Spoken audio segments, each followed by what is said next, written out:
James. It's your meeting, Mr. Mayor. There we go. All right, great, thank you.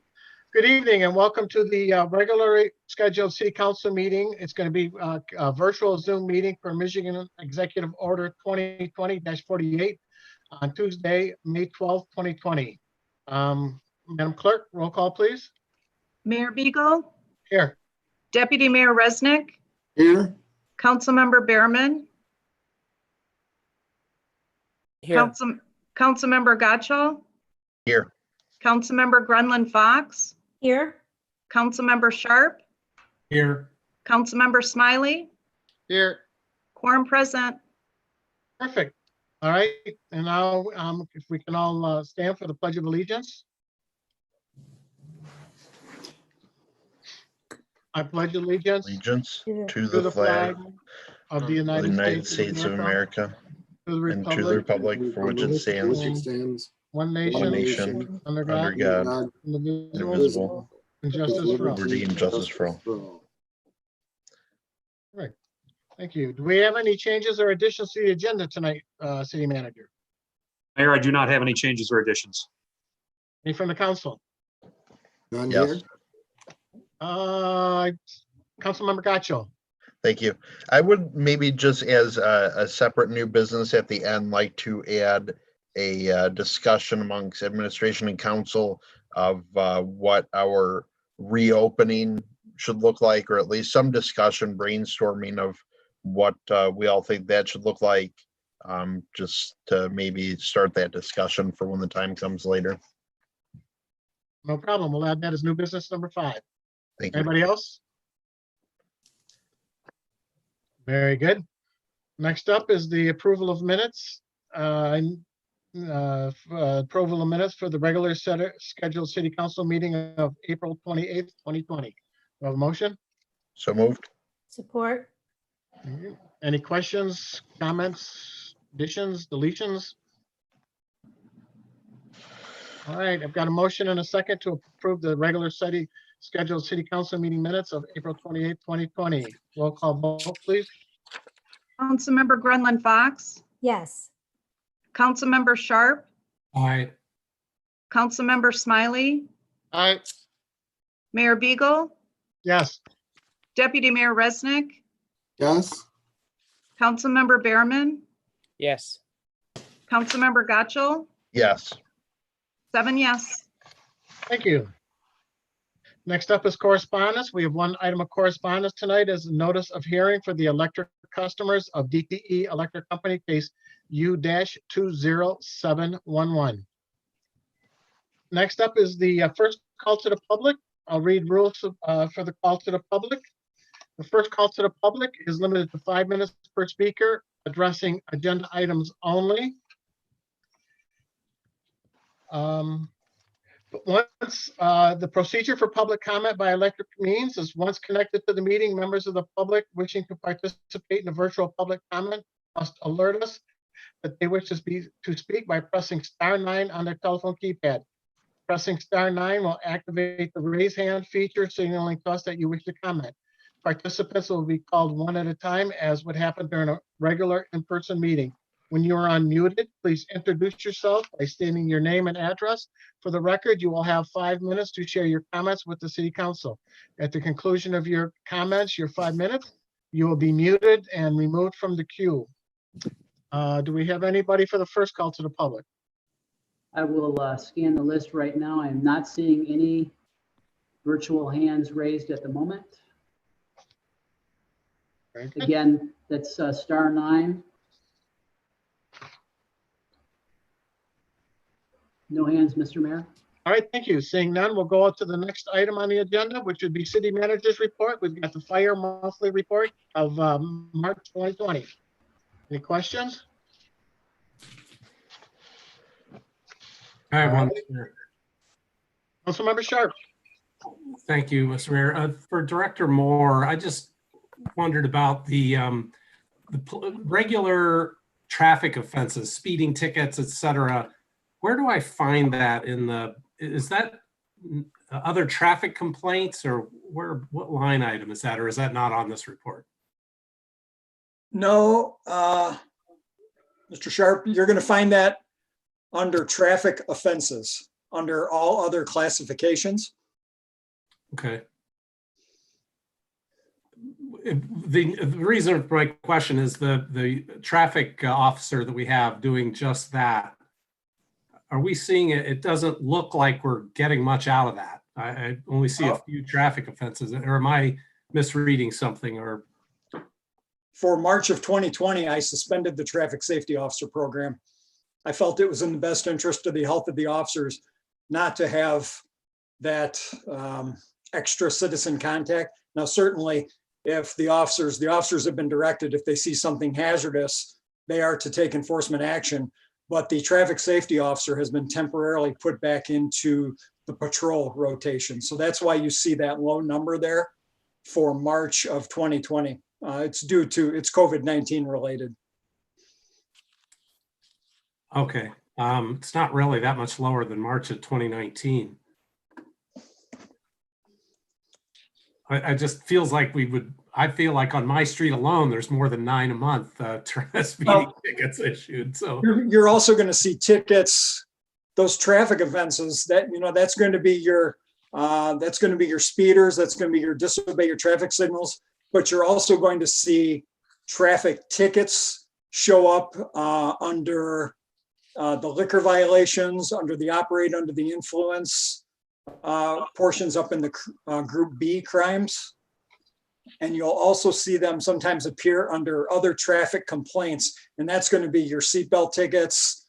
So the traffic offenses are going to be that category traffic offenses. That's going to be those items like the speeding, disobey traffic signal, disobey stop signs. okay, all right, So the tickets themselves, they'll appear in more than one category. all right. Thank you. You're welcome.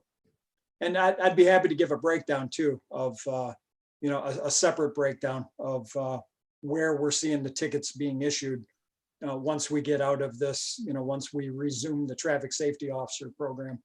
Yeah, you mean the physical location in the city? Is that what you mean? I'll provide whatever council wishes to see. Okay, thank you. Yeah, I don't think that would be a bad idea to get us that report when you get a chance. Then again, it's just temporary, correct? Once we go back to whatever the new normal is, we'll be going back with a strictly patrol officer. Well, currently Officer Pistolesi is back in patrol. Okay, but he's not doing the traffic, correct? Correct. Okay, yeah, Correct. but we'll get back to that. He's not fulfilling that function currently. We'll get back, right? Oh, he'll be back. Yes, absolutely. Very good. Yeah. Any other questions about police and fire reports for March 2020? Councilmember Gacho? Thank you. I guess not directly specifically related to the report, but where are we looking in terms of fueling? Where are we fueling right now? Or trying to look at how we control costs moving forward with the budget. Do we have a contract with someone, or we do not have a contract. About 18 months ago, maybe 2 years ago, we went from the individual vendor card, gas card, to a state of Michigan fleet card. And by doing that, we actually saved a good deal of money for the city. Both the police department and the fire department went to that state of Michigan fleet card or fuel card, if you will. And that allows the officers and the firefighters to gas up virtually anywhere. It's more of a generic credit card than the vendor specific or the gas station specific card that we were using. And that saved, I don't have those numbers directly here with me, but I know that there was a cost saving, which is why we went in that direction. okay? I know some companies, private companies have their own fuel tanks for their fleets, and we have the DPW. I'm not sure if we have a fuel tank over there, but is that something we could look into, or would that be not as cost effective, I guess? to maintain our own fuel tank. Correct. I know we did that years ago. Actually, when I first got hired with the city, I believe we were still gassing at the DPW. And for some reason, we ended up abandoning that system. Tim, if you wish to weigh in on that, I don't know what the cost would be to maintain an on-site fuel storage system. The DPW does have their own fuel system here, and we could do something that would work for the police as well. The off times with fire and those kind of things, we could work something out. I'm not sure if it would save the amount of money that we would be looking for. I know we buy in bulk, and we do see a reduction in price, based on pump prices. But I think you also recognize that on your Michigan card. Yeah. So I'm not sure if we'd save a lot on that one, and then they have to go all the way to the north end of the city to get their fuel. So we could look into it though, definitely.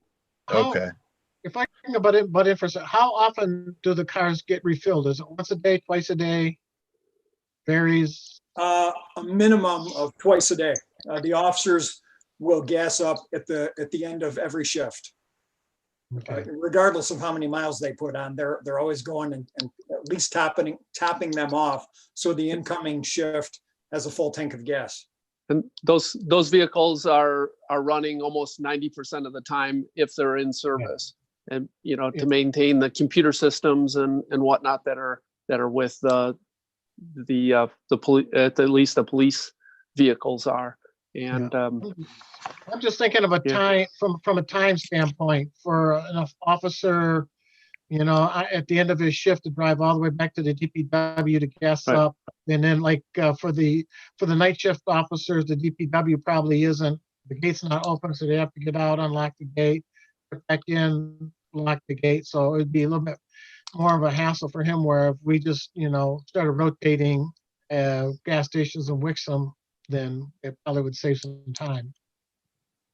And it gives, as far as the police go, I would think that it would give the stations a little more comfort too, because they're basically patrolling the area too, right, as they're fueling. Yeah, I mean, we have 5 or 6 stations that we can utilize with this. So. Right. Okay, very good. We good, Councilmember Gatchel? Thank you. Yep. All right, Deputy Mayor Resnick, and then Councilmember Grunland Fox. Yeah, maybe just to add to that last conversation, presence is probably one of the biggest deterrents in crime. And I think it would be not wise to have our police vehicles going up to the DPW yard, because hopefully they're buying their gas at Wixom stations and not driving to Novi. And the presence with them along Wixom Road and down in the Freeway District and up by Pontiac Trail is one of the biggest deterrents to crimes when you see patrol officers. So I'd be in favor of keeping it the way it is if they're going to Wixom gas stations. I had a question on the report. And the Part B crimes, miscellaneous criminal offense. Yes. That increase, is that retail based? The number 18 there that you see on the miscellaneous, that's going to be your allegations of violation of the stay home, stay safe order. You see where it jumped from 2 last year to 18 this year. Right. For the month of March. Those are going to be those complaints that we get via Facebook, via email, via telephone, via dispatch of people, of allegations that people are violating the stay home, stay safe executive order. Okay. Right. That gets lumped into miscellaneous criminal. And then the increase in other service requests under all other classifications, it's up almost 100 over last year, same month. Yes. What is that due to? I'll get that answer for you and I'll have it tomorrow. Okay, thank you. You're welcome. Councilmember Grunland Fox. Thank you. Director Moore, that was also one of my questions about the other service requests, what the jump was. I was surprised actually to see such an increase in calls for service. Other communities that I've talked to, just in my other job, a lot of those communities, their calls for service are down significantly. And then when I got this report, I was really surprised how much ours had increased. So I would be curious as to what those other requests were as well.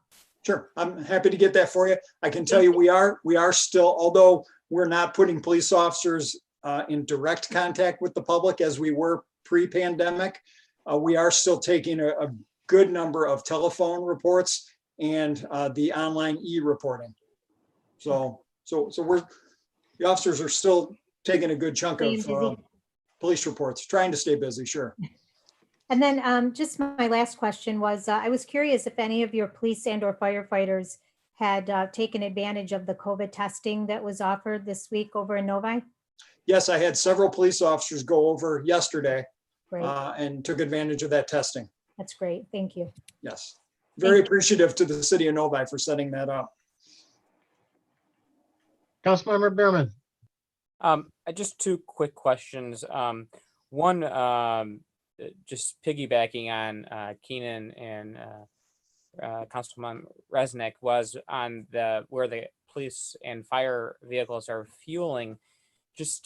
We are making sure they're utilizing Wixom businesses, like the gas stations that are owned by individuals in Wixom, I hope. I'll be honest with you. It has come to my attention that at times they're using a gas station right at Beck and Pontiac Trail, which is not in the city of Wixom. I'm going to ensure that they're gassing exclusively at Wixom gas stations. And you know, the gas station at Beck and Pontiac Trail, I was a patrol officer long enough to know that with 7 or 8 minutes left in your shift, and you want to gas up and make sure the incoming shift has a full tank of gas, Beck and Pontiac Trail is the closest game in town. But I absolutely agree with council sentiments that we as a city should be supporting our city businesses. And I'm going to ensure that happens. That was my thank you. That was really what my question was lying on, is whether or not we were using that station or using the ones that are individually owned. Which I would totally support us using the individually owned ones. And then my only other question was, the last meeting where you gave the update on COVID, you indicated how many contacts you've had, but no violations were written. Have we had any other issues where we had to write violations, or are people still listening? We've written one citation. Okay. And that was to a business person who had several warnings. Understood. So, you're welcome. Very good. Councilmember Smiley. Thank you, Mr. Mayor. Director Moore, my question was pretty much the same thing, Councilman Behrman, but just to go a little further. So there's one citation means one got bumped up to the county. Is that the process?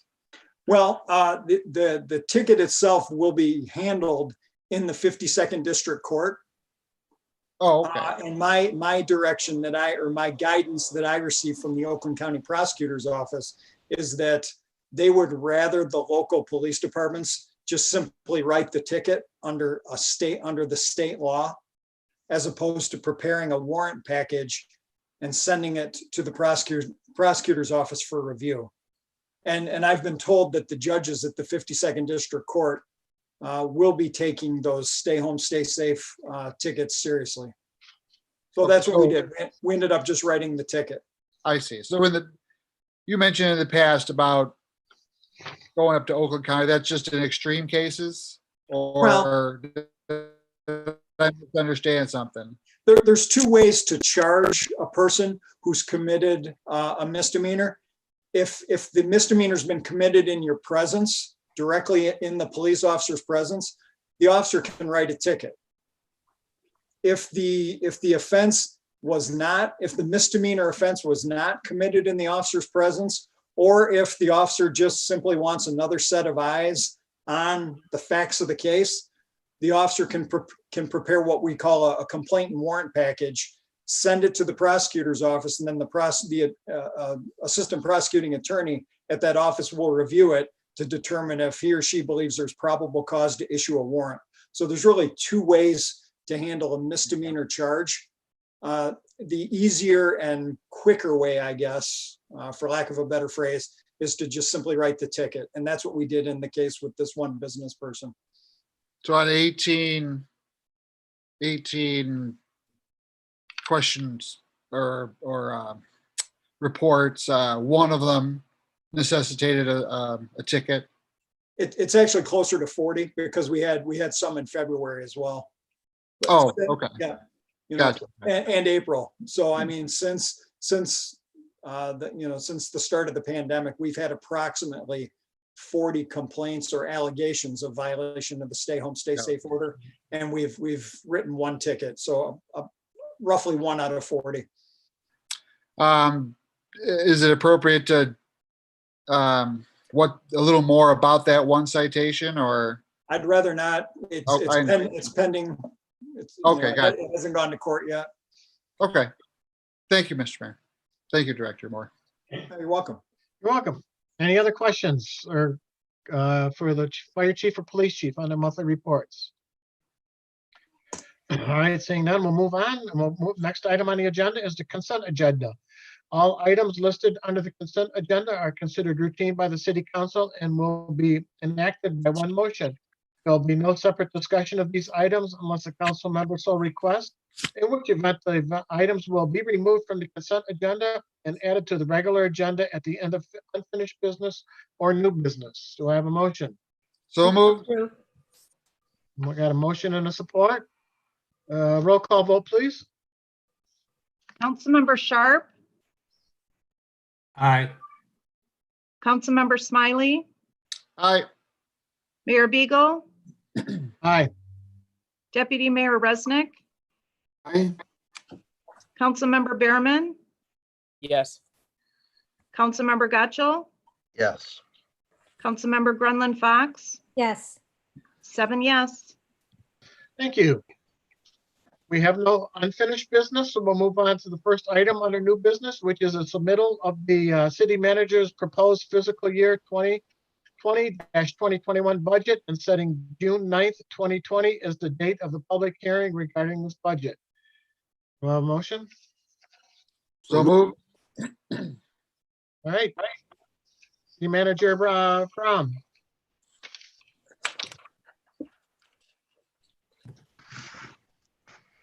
All right. There we go. Oh, okay. Yeah, my mic malfunctioned there for a second, or my press of the space bar did.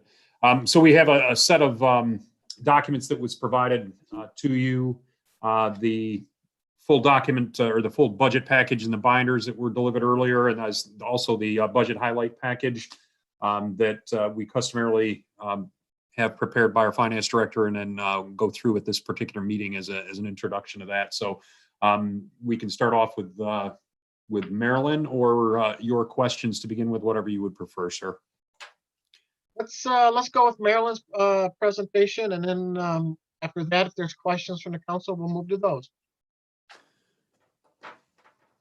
Okay, I'll go ahead and share my screen now to bring up the presentation. And can everyone hear me okay? Yes. Okay. All right, this is going to be interesting. We have tonight the budget highlights for the budgets that were delivered to you this evening.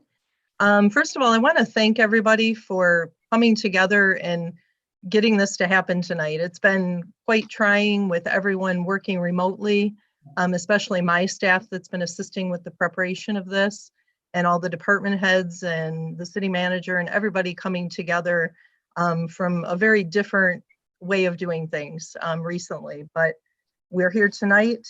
Everything is prepared for you, and I'll start with the presentation.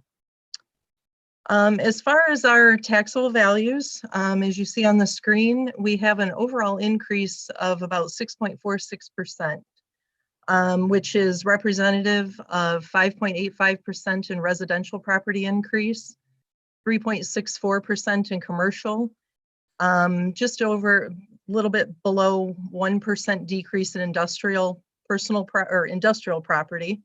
And personal property actually shows an increase of 17.76%. The main factor, or a large factor of part of that, is we found out just recently we had a manufacturing or industrial manufacturing company that failed to file their industrial manufacturing personal property report with the state this year. So when they miss that deadline, what happens is that defers to the tax roll for that year. So we will be collecting normal property taxes on that value. When they return to filing next year, that value would come off and return to the state or the local community stabilization form of payment. So that kind of explains why we had a large bump in that, and we can expect that to kind of reverse back down. So what that means is we will collect in tax revenue, and our LCSA revenue will therefore go down a little bit this year. And that's been reflected in the numbers that are in the budget to show that difference. We do still anticipate to receive approximately $328,000 in the LCSA revenue for the repayment or the supplementation of that personal property that we had lost prior to this.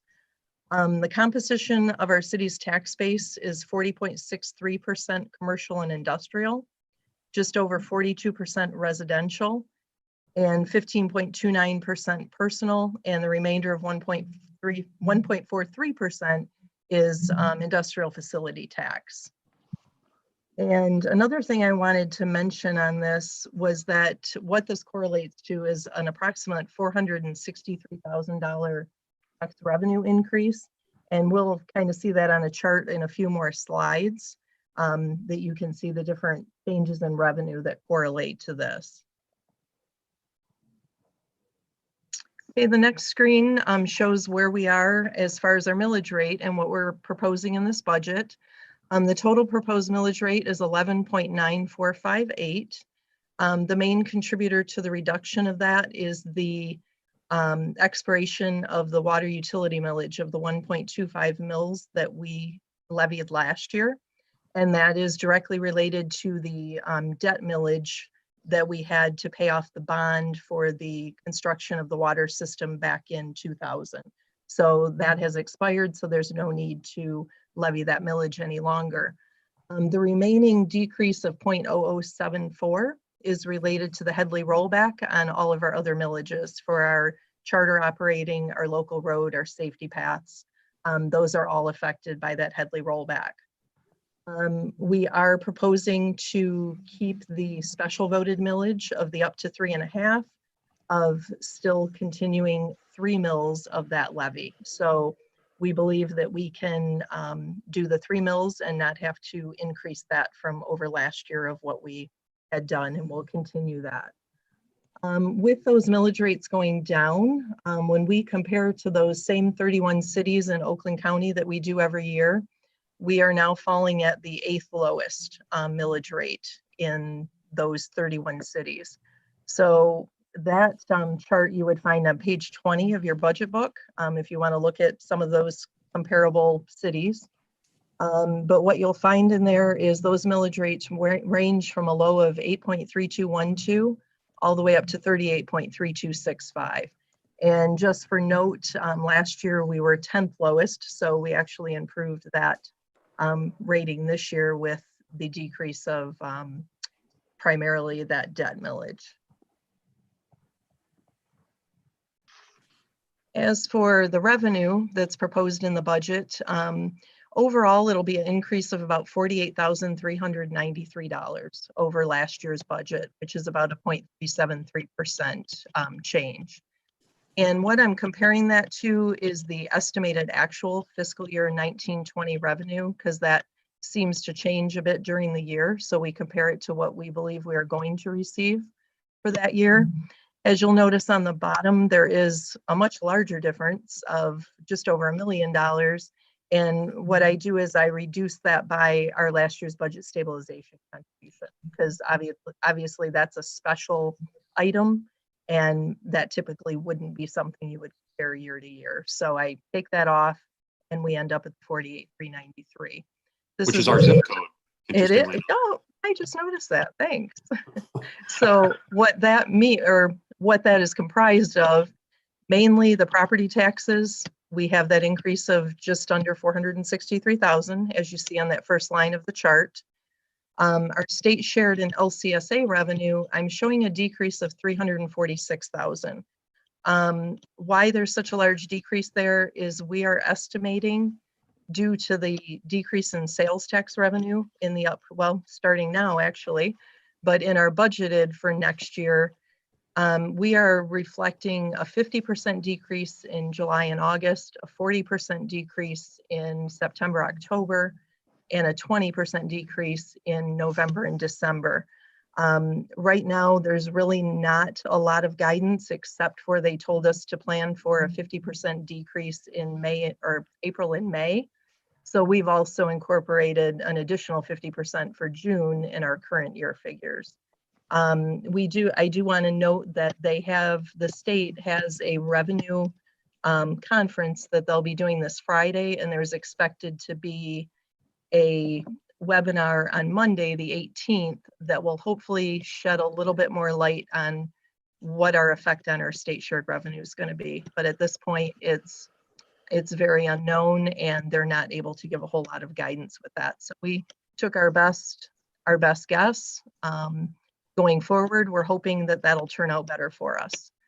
As far as building permits, we just have about a $77,000 decrease, and other miscellaneous incomes around 114,000. And I did take into effect some of those revenue streams and miscellaneous, like some of our Parks and Rec and Community Services revenue, because we believe those will be hit initially, at least for the first part of the fiscal year. So we wanted to build something into that, just in the event that that does occur for us. And then our DDA contribution revenue is up 121,552 this year.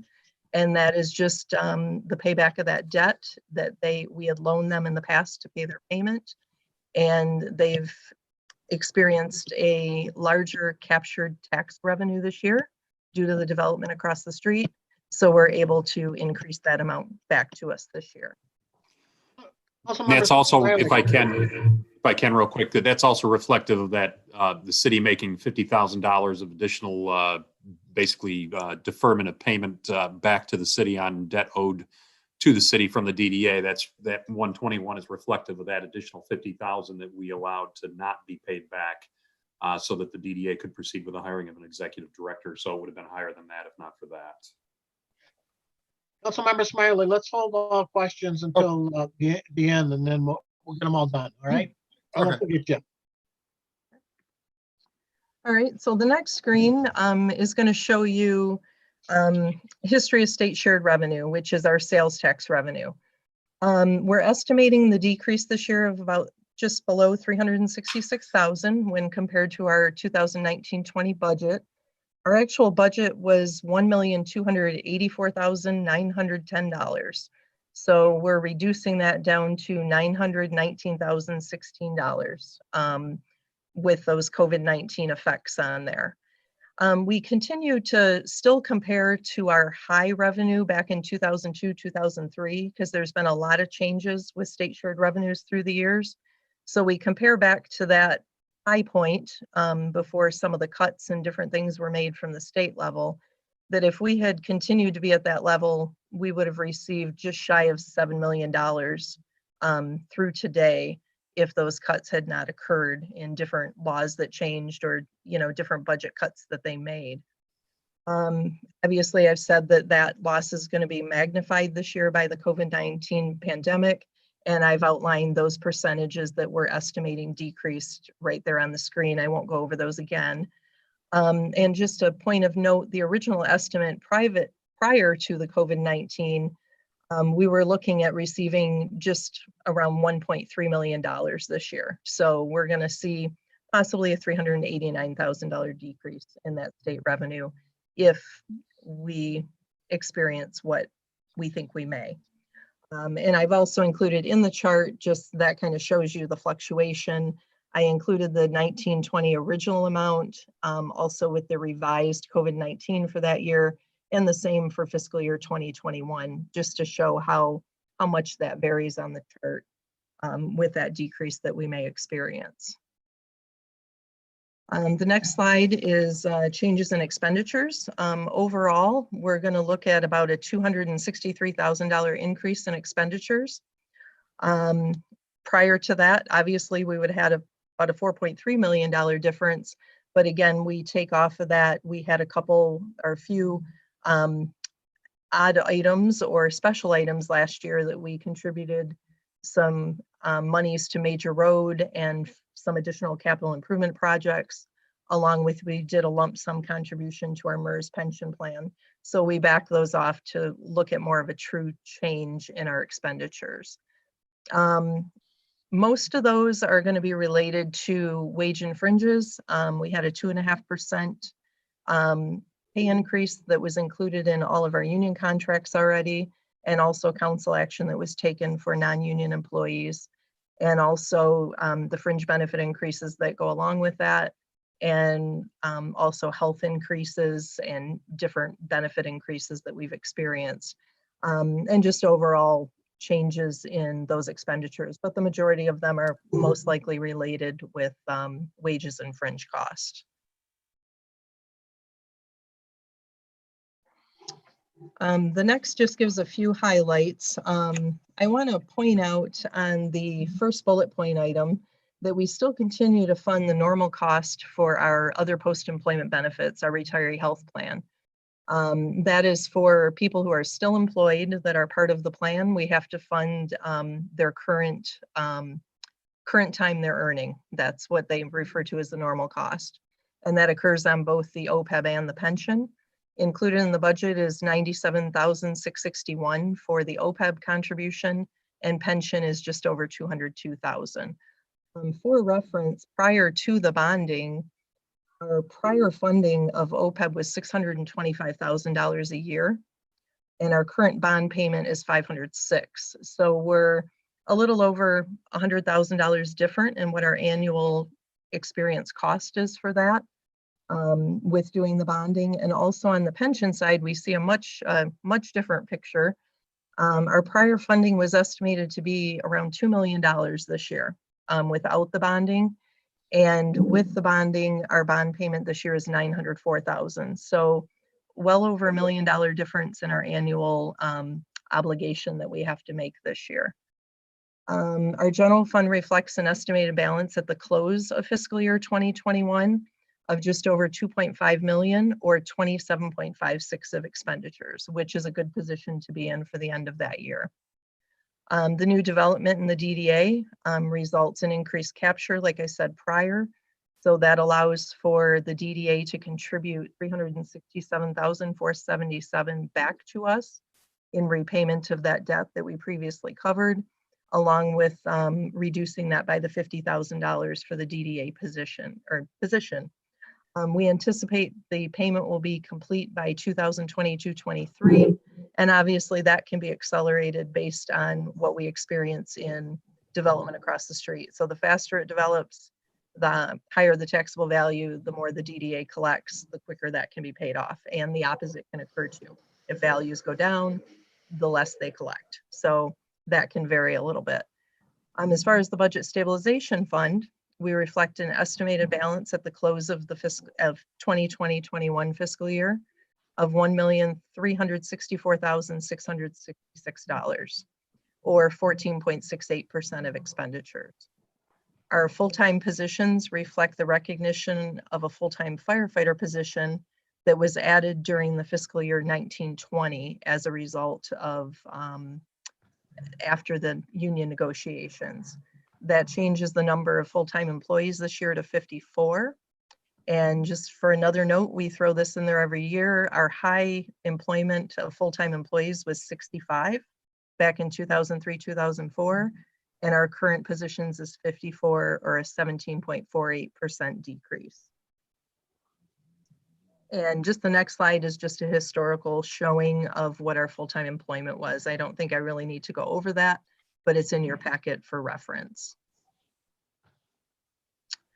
Also, our solid waste collection and recycling fee will be set at $175 this year. That will continue to be billed on the summer tax bill. And that's in correlation with the contract that we have with Waste Management through 2022. Our combined sewer and water utility rates will increase from 67.8 per unit to 70.30 per unit. And we'll also have meter maintenance and special sewer costs related to that. And those are shown on the back page of your budget highlights, which is in the first section of your budget binder. You can look at a little bit more detail on what those costs are. The residential sewer charge cap will change from 126 to 140.30. The residential sewer only customers will change from 83.50 to 91.75. The industrial sewer only customers will increase from 118.25 to 130. Just of note, during the fiscal year 1920, we did issue capital improvement bonds in the amount of $5,375,000 to fund some of our wastewater treatment plant improvements. The next slide is a snapshot of our capital budget this year. We will be contributing our annual amount of $980,000. Since the 10-year contribution is spread over a period of time, the annual expenditures fluctuate from year to year. Sometimes they're lower, sometimes higher. So this year we have a little bit higher monies going out in expenditures, but we don't have to increase our annual contribution for that because we've fluctuated those years. So we keep that contribution as stable as we can and have those fluctuating expenditures through the years. So this year we have $2,861,280 in capital expenditures. I've provided by department and just a quick summary of a snapshot of what those items are. And you'll find detail on those back in the capital section of the budget. As far as the road safety path and water wastewater, our major road budget will include $490,000 this year for Beck Road, Potter Road to Pontiac Trail. A little bit of work on Landrow extension engineering, Beck Road widening, and then some general road and drainage repairs and pavement management. We don't have a lot going on this year, which is typical. Those fluctuate. We typically do large projects every couple years. Local road improvements, $345,000. Again, those are going to be small projects, some concrete industrial repairs, miscellaneous repairs, and some preventative maintenance in Hidden Creek and Maple Run 2. Safety path, we got about $529,000. That'll be Wixom Road north of Potter to Palmer Drive, Wixom Road south of Pontiac Trail. And also we'll be working on a connection of the Michigan Airline Trail to the regional sidewalk system.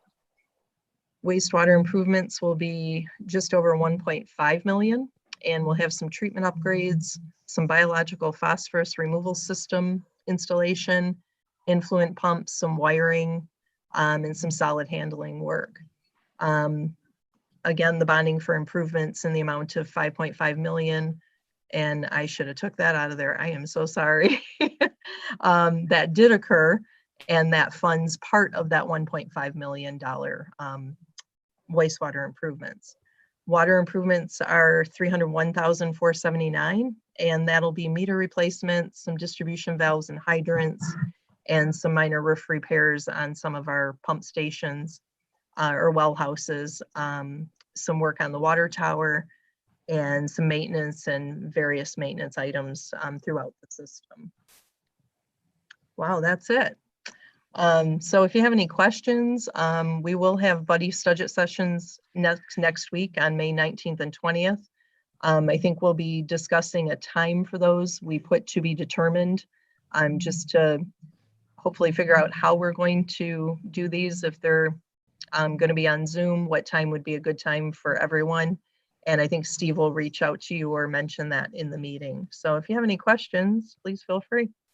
I know Councilmember Smiley has a question, but before we get to the questions, I just want to say thank you to Marilyn. I know there's been many a long night you spent working on this budget with all the uncertainties that we have from the state.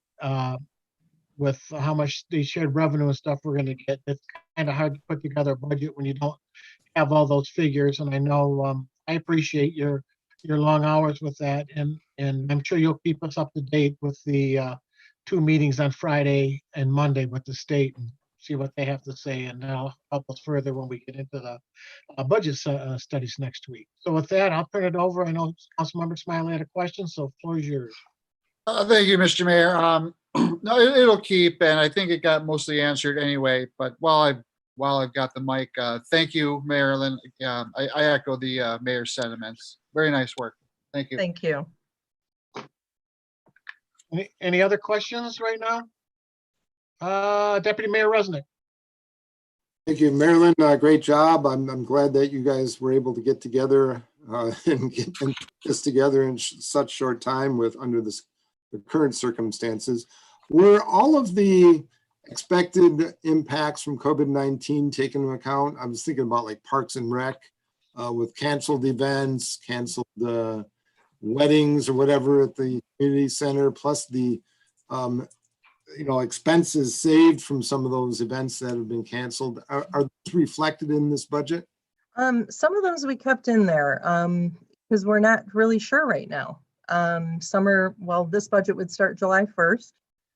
We're unsure of what the summer is going to look like. So some of those expenditures were kept in there. I did scale back on the Civic Center rental a bit because I think that's going to be affected regardless. And some of those event revenues, I did take those down, and some of the wages that are affiliated with that, like monitor expenses and different things of those people that work at the center. Obviously the expense side, that will adjust as appropriate. If we don't utilize it, it will go back to fund balance. It won't be utilized for those events. But we kept them in there just in case.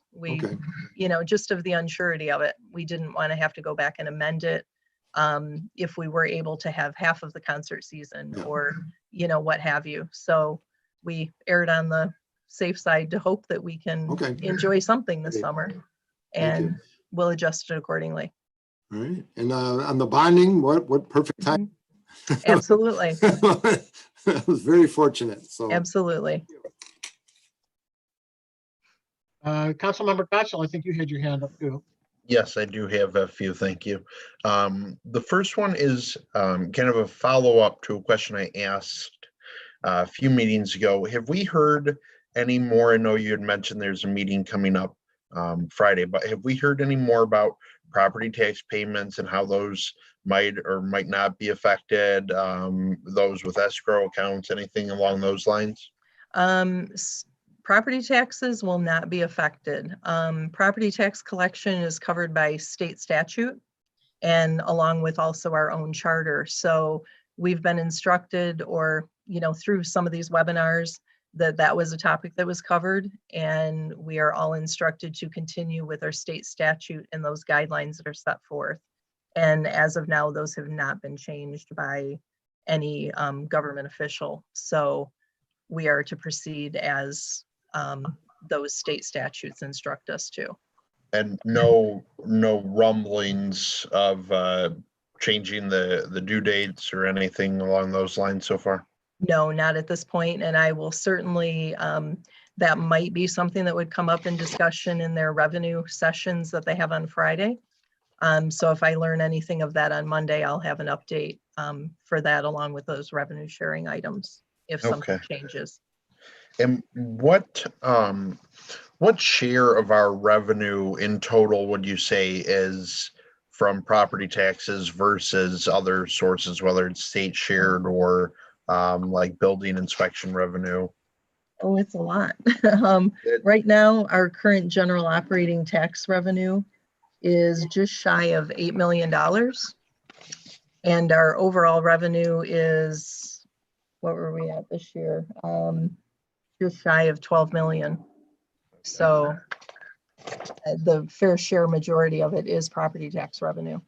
Yeah, and that's when you listen to some of the people on the news, they talk about nobody can pay their property taxes, and I know that's not going to be necessarily the case, and we're hoping there won't be any changes to deadlines. Would be nice even Right. But looking through here, the highlights on the revenue comparison, under building permits and fees, we're Mhm. calling for an increase to rental review of a little over 18,000.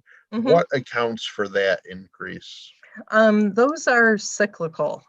There are apartment units or rental homes within the city that they fall on a schedule to be inspected by our building department. So those are a cyclical cycle that those follow, and that happens to be this year's revenue for that.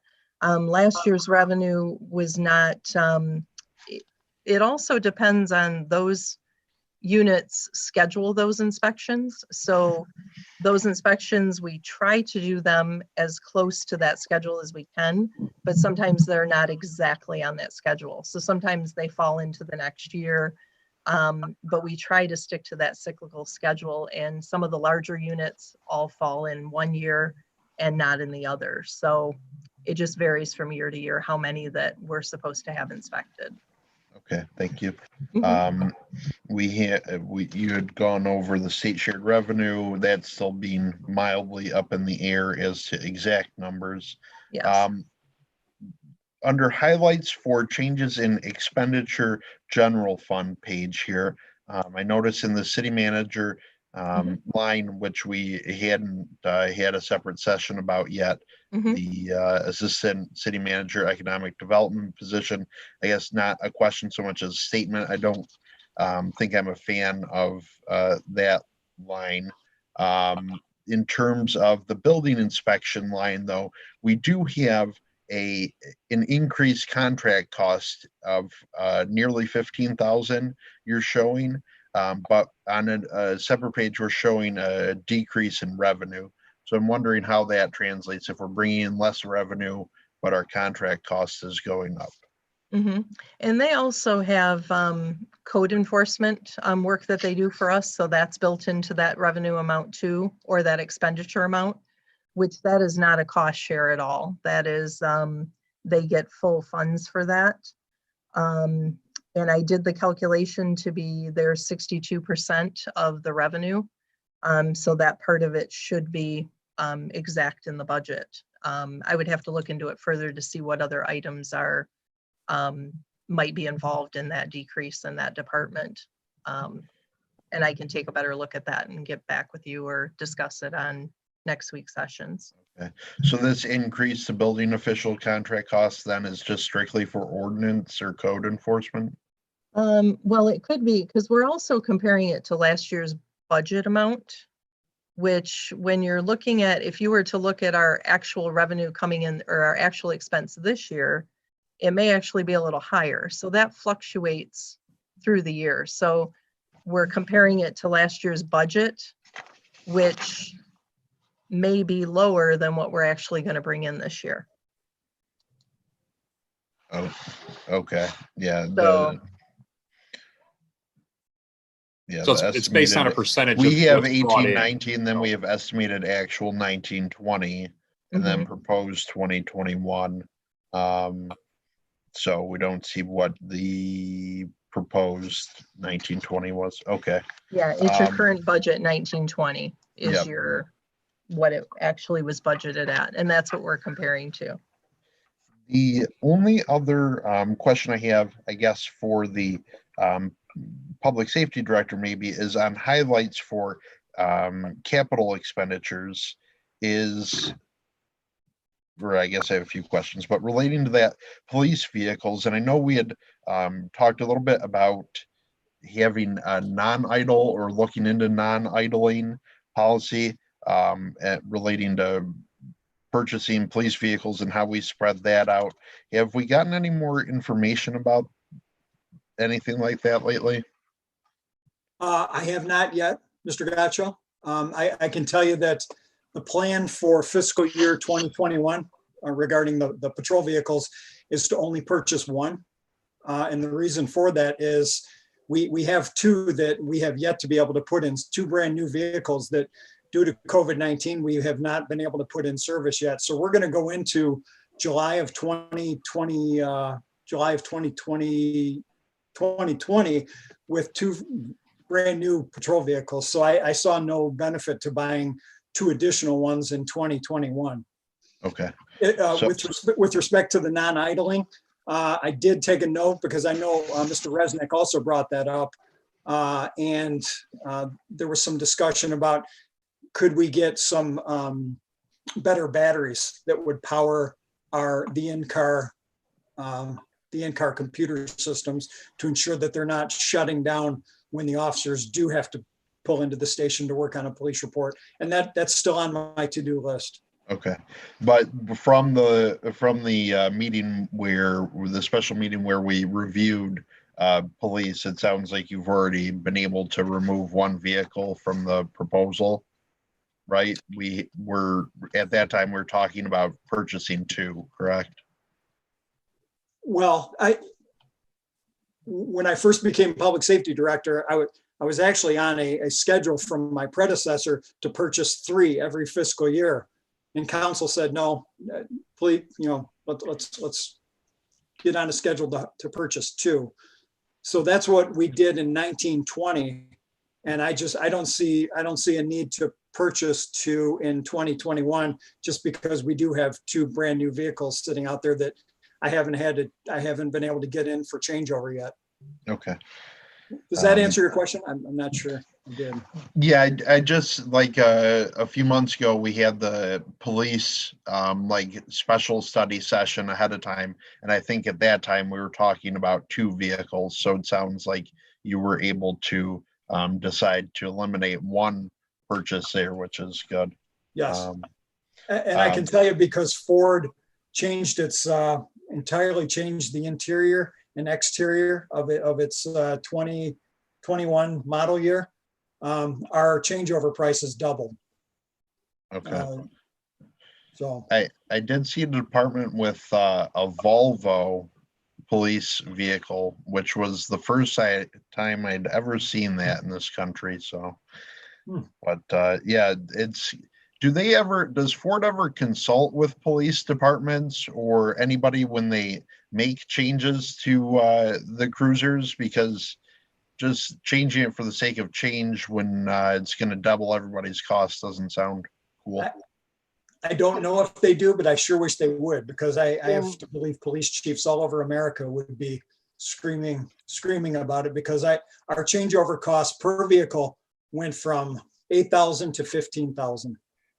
I think Councilmember Sharp has some insight on this. I've been personally involved in the police police council that we have at Ford, that we deal with certain agencies around the country, including California sheriffs and Michigan State Police, as well as other agencies. And we definitely consult with the agencies on how we develop new vehicles. This Explorer, the new Explorer, was built with police in mind. The other ones have been transferred and created into police vehicles. Those were specifically designed to be police vehicles. And there's a lot of attributes in them, some of which I wouldn't even declare publicly, regarding safety and other things that we've done specifically on the police units. Those are different vehicles than the general public can buy. And we get, the police departments have a lot of input: seat comfort, durability, space for the electronics. All those things are carefully considered in the police vehicles that we have specifically built just for police department. I say we, I mean Ford Motor Company, my day job, specifically built for police unit departments. And I thank the city of Wixom for supporting Ford Motor Company in that regard. Certainly. And I know Michigan State Police leads the nation in testing and evaluating police vehicles. So and the Ford Explorer police interceptor package always goes right to the top of the list with the Michigan State Police. Okay. The final question I had was on the water capital improvements. We'd mentioned water tower recoat, and I'm wondering with the contract we have out with Adept or Tri-Bar now, does that cover this, or is the cost covered? Does it impact it in any way? Tim, are you out there? Yes. So we do have 7 years left on the contract with Adept/Tribar for revenue coming in for that painting, and that's one of the primary reasons why we talked about the recoding to bring that name into a different to update the name, and we are looking into it. We want to make sure that we have the funding for it if that becomes available. So far, we've gotten $150,000 from them, and that's where we're at. Okay. So is this recoding due to the sale of the company, or is this regularly scheduled maintenance? How does that all relate? So periodically, we do have to. Periodically, we do have to coat tanks. So that is there. And that's why we're doing that on every 10, 15 years we have to do that anyway. So there was a portion of that, that we needed to do anyway. Okay, so we're not doing it just to update then, which is good. Okay, those are the questions I had right now. Thank you. Councilmember Behrman, a brief question, because we'll be going over a lot of the stuff again at next week's budget session. So Yeah, my only questions were from the proposals we saw at the police presentation and the fire presentation regarding changes to expenses. I don't see any of these in here. Did we decide not to move forward with any of those because we weren't able to discuss them more? From the police perspective, I can tell you that the items, most of the items that I presented to you when it was the police department's turn are in that budget. The electric bicycle is in there for patrolling the trail. The increase to the overtime to patrol the trail during the that 17-week period from roughly April to November is in that budget. I did take the kitchen out of the budget. When I presented to you, when I had that PowerPoint, I did put in there the updates to the police kitchen. I put that to the back burner, no pun intended, until we see how the sales tax revenue shakes out. I thought now is probably not a good time for that type of improvement to the police station. So I did curtail that in this budget, but almost everything that I presented to you is in this budget. Okay. Same for the fire or not for fire? Because fire, we had a bunch of proposals. That's why I wasn't sure. Chief? Oh, there we go. Sorry about that. There's been no increase in staffing because we received no direction to move forward on any of those proposals. So the increase is the additional, just because of everything that happened this last year? The one addition was a direct result of the collective bargaining agreement. Okay, that's what I thought, but I wanted to make sure I wasn't missing something. But as far as the part-time staffing or the additional 24-hour staffing, that none of those proposals have moved forward because we've got no direction.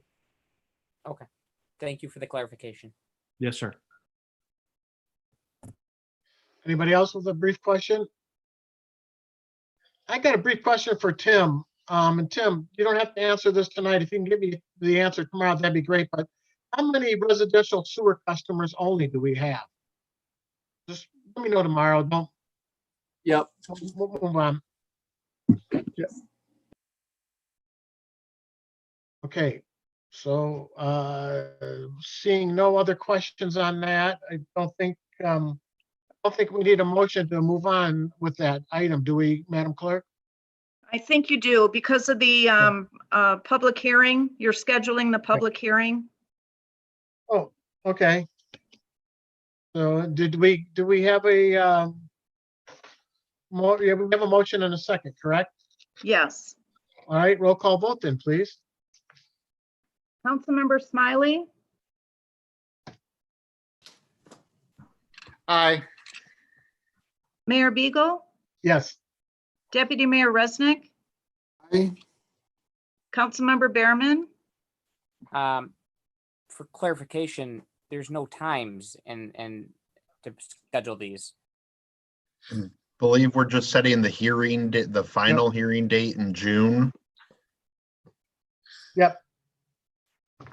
That's what we're doing, is we're setting the public hearing for the June. And then we'll discuss the times for the 2 budget sessions that are scheduled later in this meeting or through email tomorrow or something. Aye. So this, okay. Councilmember Gotchall, Yes. Councilmember Brennan Fox, Yes. Councilmember Sharp, Aye. 7 yes. Thank you.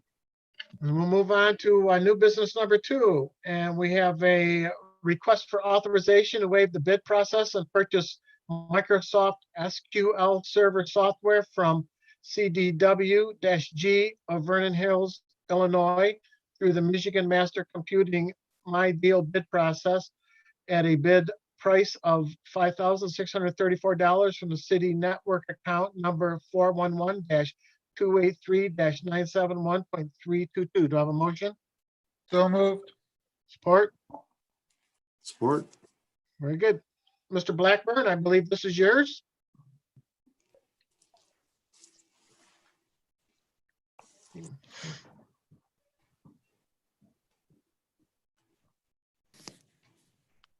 There you go. It worked. It's amazing. I can click things. Well, good afternoon or good evening, everyone. Thanks for inviting me to the council meeting.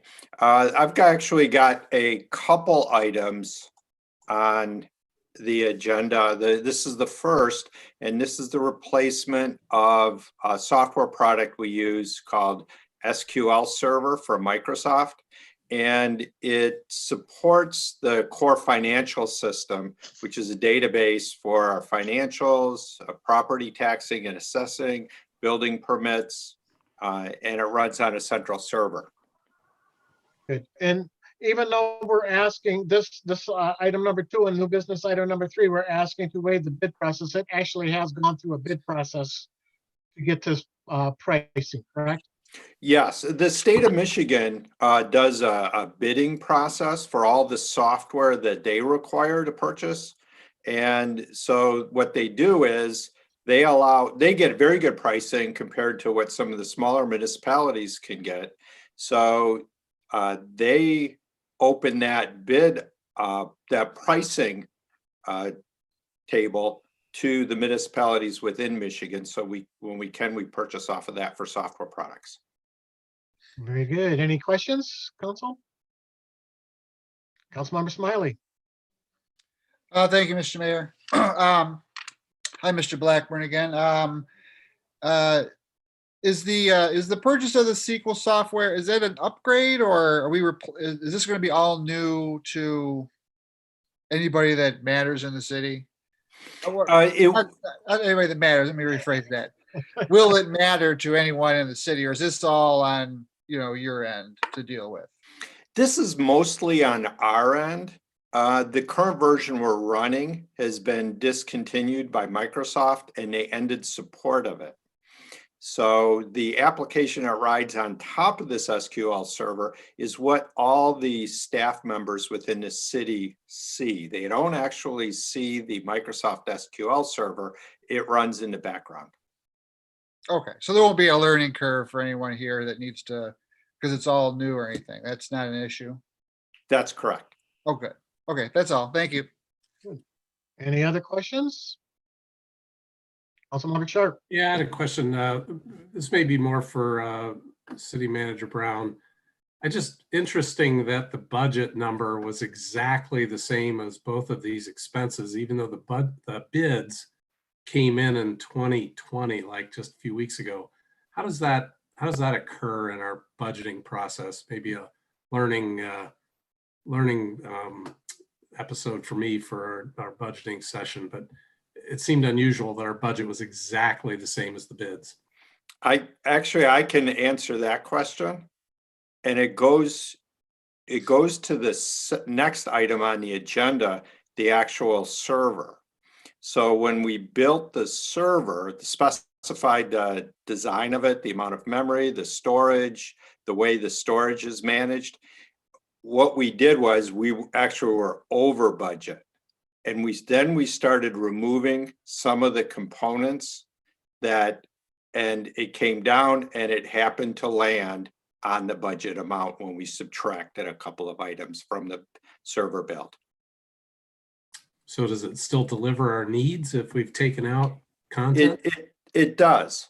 In the worst case scenario, in 3 or 4 years, we may outgrow some of the memory in the server, and then we would add it to the system. So it has the capacity to add those additional components in the future.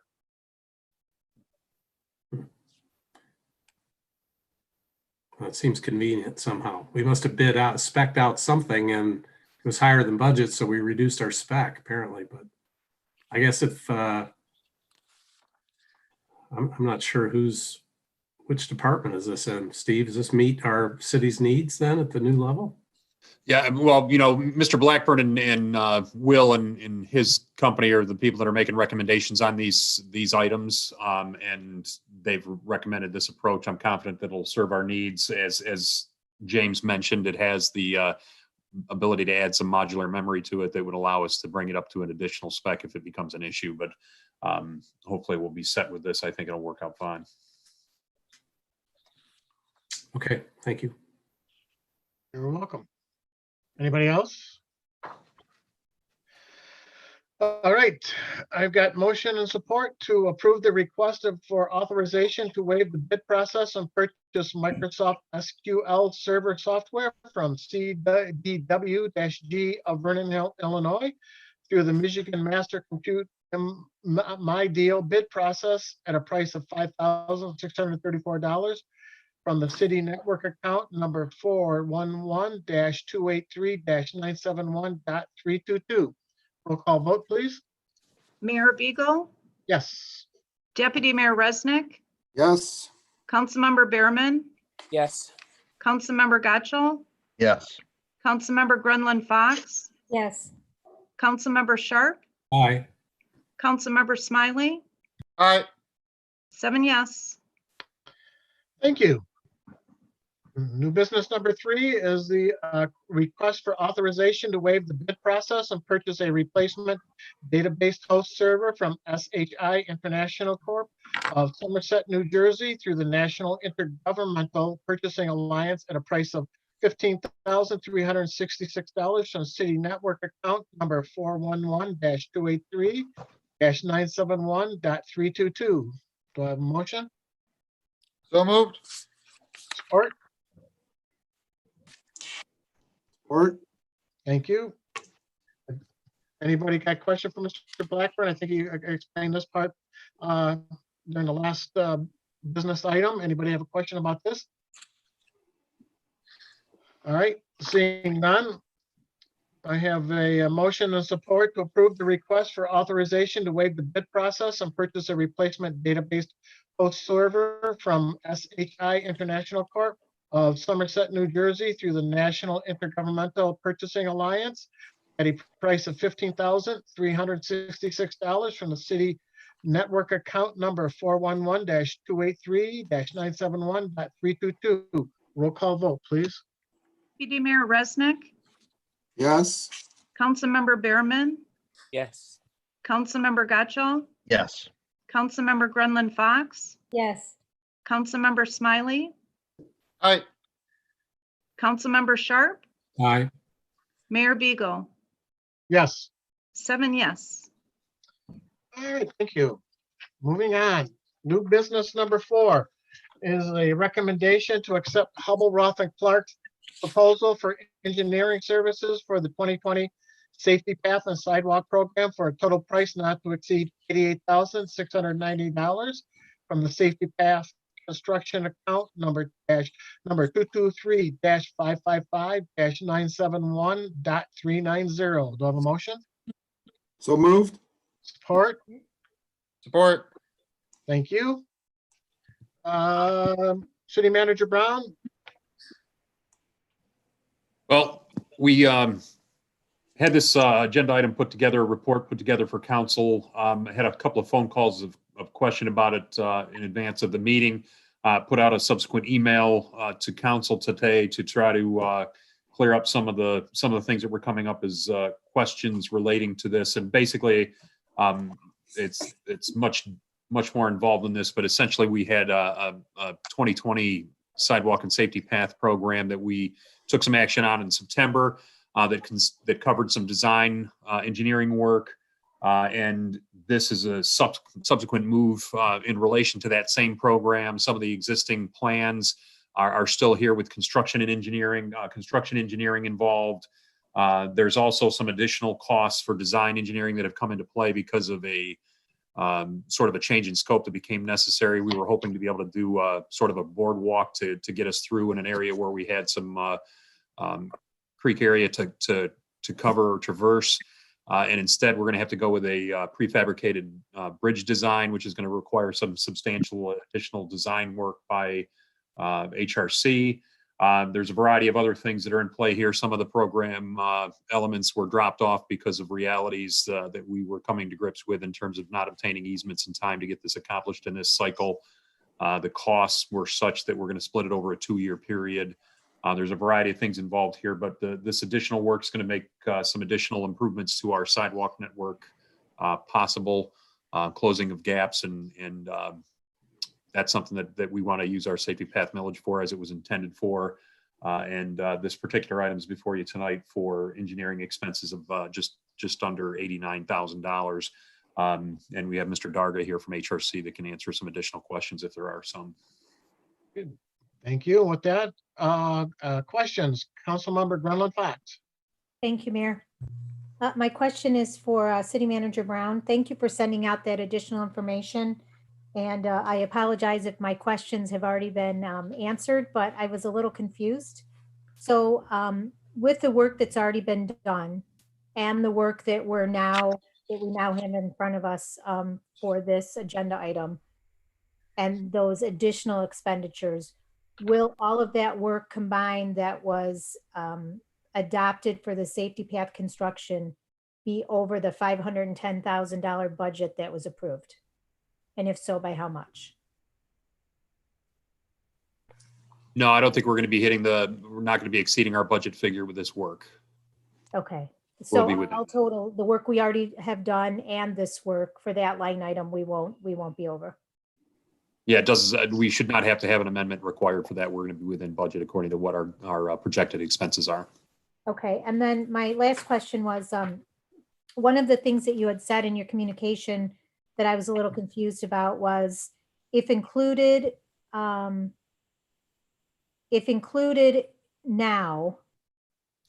it would be in August, or excuse me, if included later, it would be in August. If we do the quote process, it would be late June. Right. So this package of work that we're looking to do here, this engineering that HRC is going to go through and prepare the bid specs to go out for a formal bid process for this sidewalk work. If we the question there is the trail related work that we're trying to make the connection between the phase 1 of the Michigan Airline Trail that's completed and Pontiac Trail. There's some work that goes north and there's the work that goes south to connect to Pontiac Trail.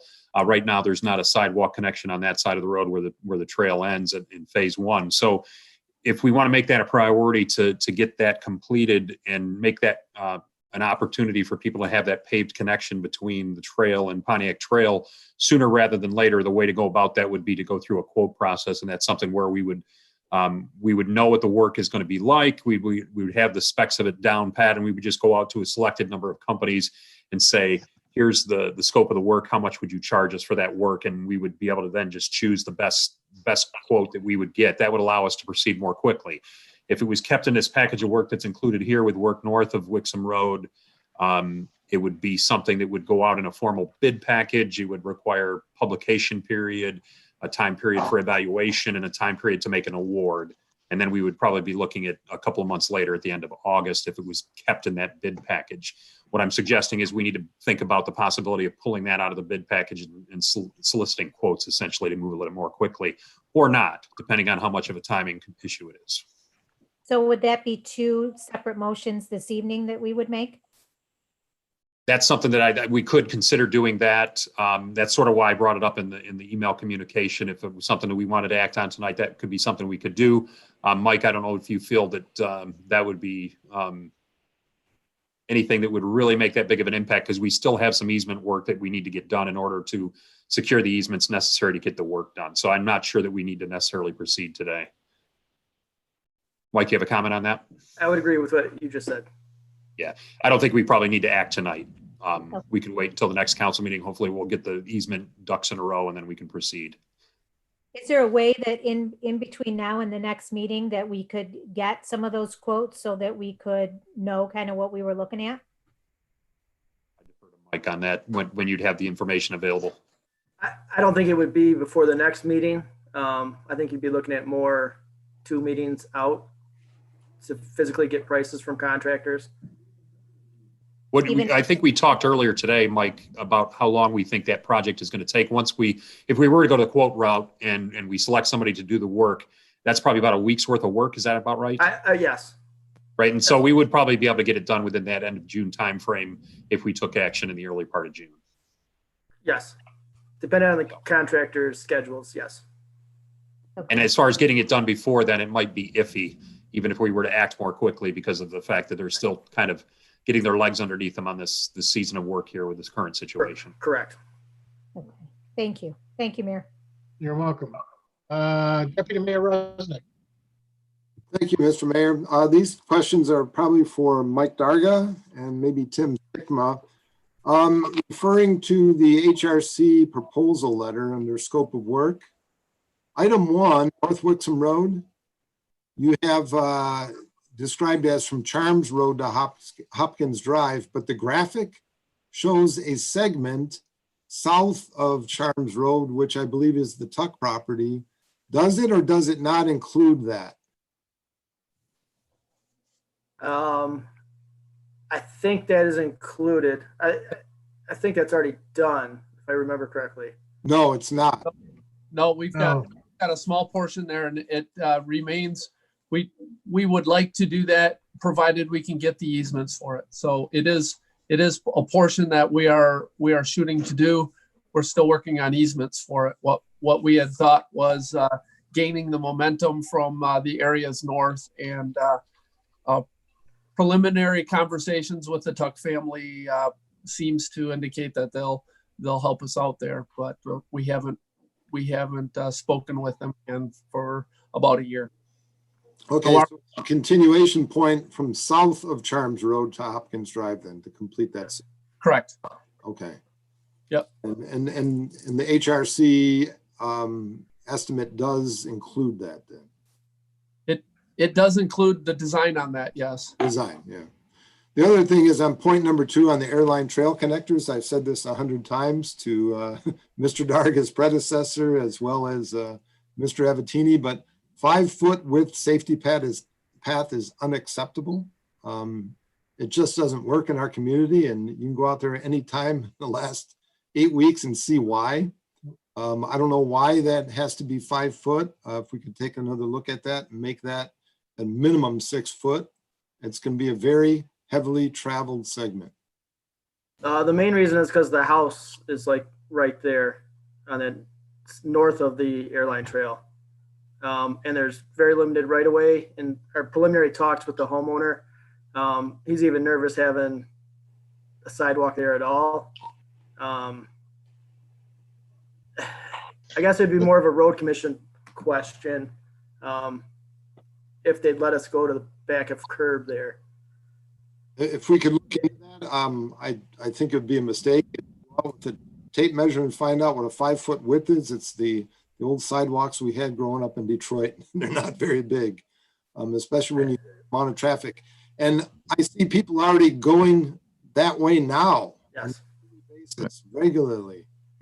So he's not going to have any reduction in traffic, even if it remains a dirt footpath. So if we can look into that, that would be, I think we'd be making a mistake if we just keep it 5 feet. All right. We'll do what we can there. That's all I had, Mr. Mayor. Thank you. All right, Councilmember Berman and then Councilmember Gatchel. I think my questions have been answered. I appreciate it. No problem. Councilmember Gatchel. Thank you. To the same or a similar point as the deputy mayor, maybe in our discussions, with the homeowner there, seeing if using the land acquisition fund might be beneficial for the entire parcel there. I know that it wasn't necessarily a possibility in the past, but if they're open to it now, that would at least have my support. I can't speak for everyone, so.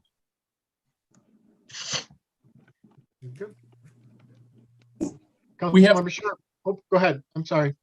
We have talked with the homeowner on other occasions, and he has not indicated yet that he would like to sell, but we will continue to ask him.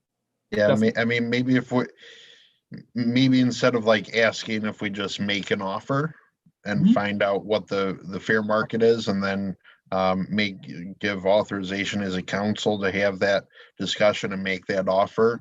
The worst that can happen is they say no, but the best that can happen is we have that for development then. So, thank you. Thank you. Welcome. Councilmember Sharp. Thank you, Mr. Mayor. City Manager Brown, is there a reason, there may be some history here that I'm not aware of. Is Hubble, Roth and Clark a contracted, I know there are contracted city engineering advisor, but is there a reason we didn't go out for bids on the $88,000? Is this part of a bigger package or something? Or it's sidewalks, it's not a nuclear reactor. Is it something we could do to a local different umlar or something like that that has the same capabilities? My experience in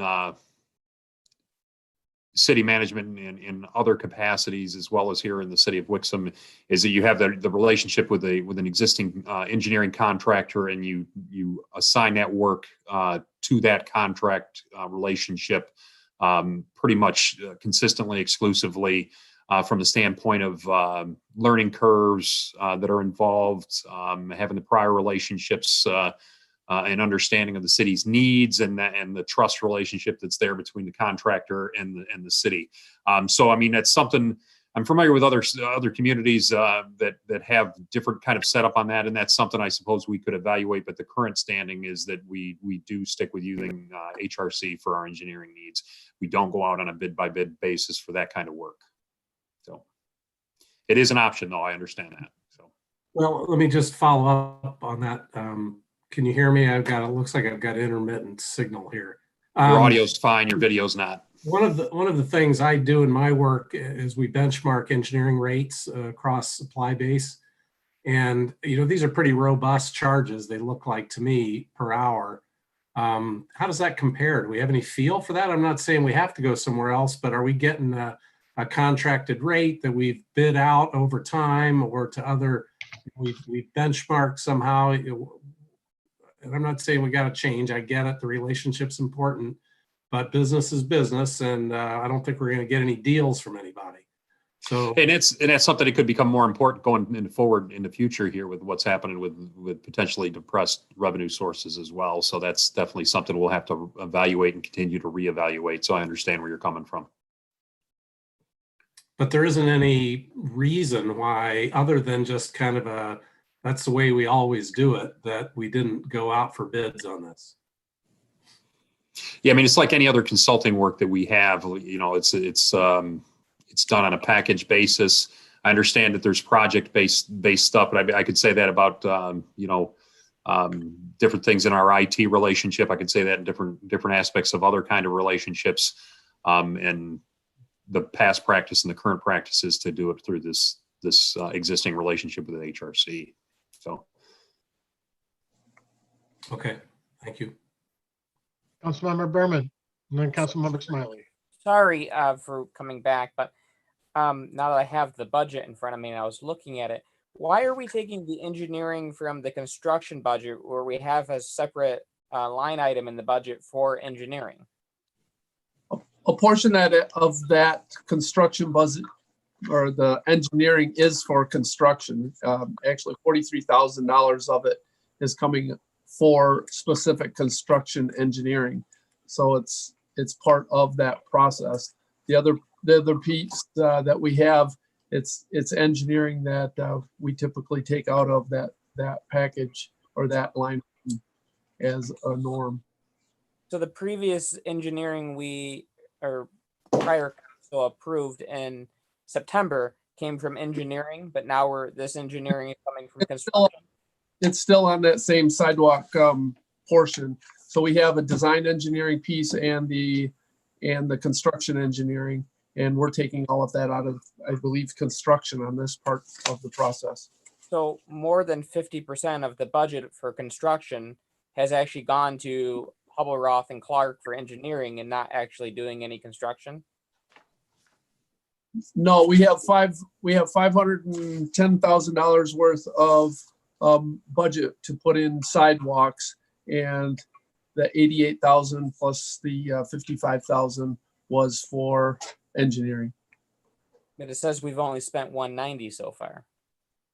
We have, and we put in a portion last fall along Grand River, and we also had a sidewalk that went in just south of West Maple on Wixom Road that went in as well. So that's the 190,000.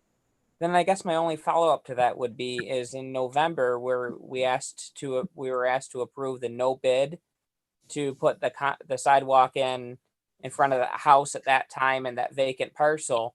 It was explained to us that if we approved it, they could have concrete poured that week. Yes. So why now spending $30,000 of engineering on it if in November they could have just poured it? So now we have to bring it to, we have to bid it out. So there's a package that has to go out for that, and that's a portion of this piece as well. So that makes sense. Thank you. Yeah, so the difference in cost is for the construction engineering that's being added to it currently. The price from last November was around $55,000. The total price, as I see it currently before us, is about $60,800, which adds that $5,800 of construction engineering to it. So we are going to do that additional engineering work that we were not going to do back in November because we're making it part of this larger bid process that I mentioned earlier. So it requires more detailed engineering work than what we were going to do at the time, which was just go with a quick contractor to try to get it accomplished before the season ended.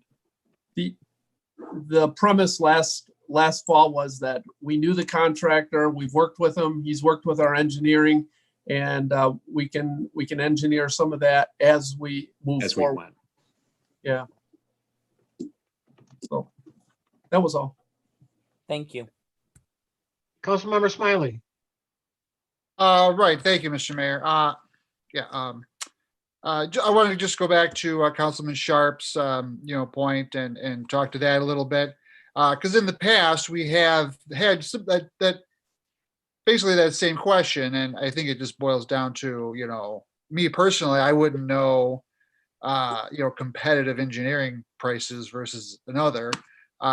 We have a great relationship with Hubble, Roth, and Clark. We like them. We think they do, a good job. I'm sure, but I think it would do us all, well, just to make sure, I guess we have, good competitive prices, I think is all we're asking. And I count on, you, Mr. Brown, and the city, to watch that. I guess that's all I really want to say about it. It's just, I think it's something definitely, I think it's a great point, always worth, being something we're considering. And that is that, we're just getting a good, good price, for the work. Thank you. Well, I think I think we are, if you look, we are, because, you know, we get the breakdown, we've got that breakdown sheet in there, and I appreciate that HRC does that with their total cost of how many hours we have a certain person and things like that.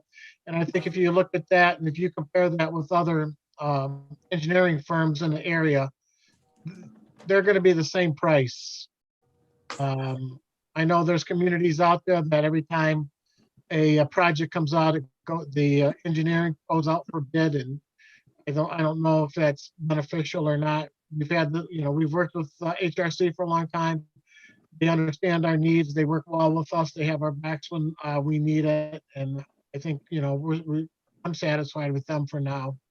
And I think, they're as competitive as anybody else out there. So. Any other questions? Excuse me. All right. I have a motion and a support to approve the recommendation to accept Cobble Roth and Clark's proposal for engineering services for the 2020 Safety Path and Sidewalk Program for a total price not to exceed $88,690 from Safety Path Construction Account number 223-555-971.390. Madam Clerk, roll call, please. Councilmember Behrman, Yes. Councilmember Gotcho,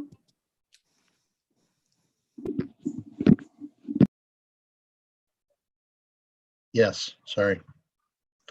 Councilmember Grenlund Fox, Yes. Councilmember Sharp, No. Councilmember Smiley, Yes. Mayor Beagle, Yes. Deputy Mayor Resnick, Yes. 6 yes, 1 no. Okay, excuse me, motion passes. And moving on now to do business number 5, it's a discussion amongst council members to talk about the reopening plans for the city offices of Wixom. Councilmember Gotcho, floor is yours. Thank you. So I wanted to have a discussion to talk about, obviously, we're not ready to reopen right now, but I wanted to maybe thought it would be worthwhile to get everyone's take on what that's going to look like for the city in terms of what staff will come back first, or will everybody come back at once?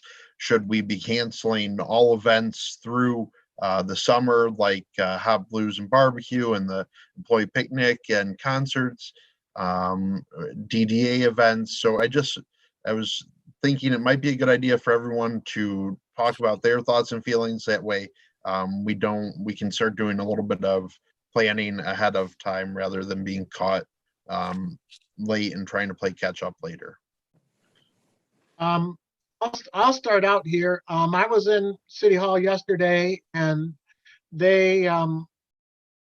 Steve Brown has done a good job with, there's windows now at the clerk's office. There's windows now at Maryland's office in finance, where you, just a small window, and the rest of it's boarded in where the garage would come down, the garage door would come down before. So that's all sealed off now. And as far as working spaces in the clerk's office and finance, I think, the way the desks are arranged with the way they're arranged, we're within the social distancing rules. So I think we're okay on that side.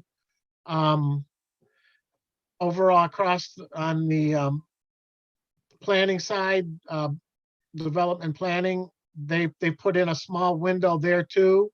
There's concern that somebody comes in with a large number of blueprints, it's not going to fit through the window, but they're working on maybe getting a basket or one of the old recycling bins out and they'll put the plans outside the door, and then when they leave, they'll get them. So I think from that aspect of it, I think City Hall's, if ready to open for business as soon as Monday. I would even say, if that's what City Manager Brown wants to do, I think that we could accompany that. So City Manager Brown wants to chime in now.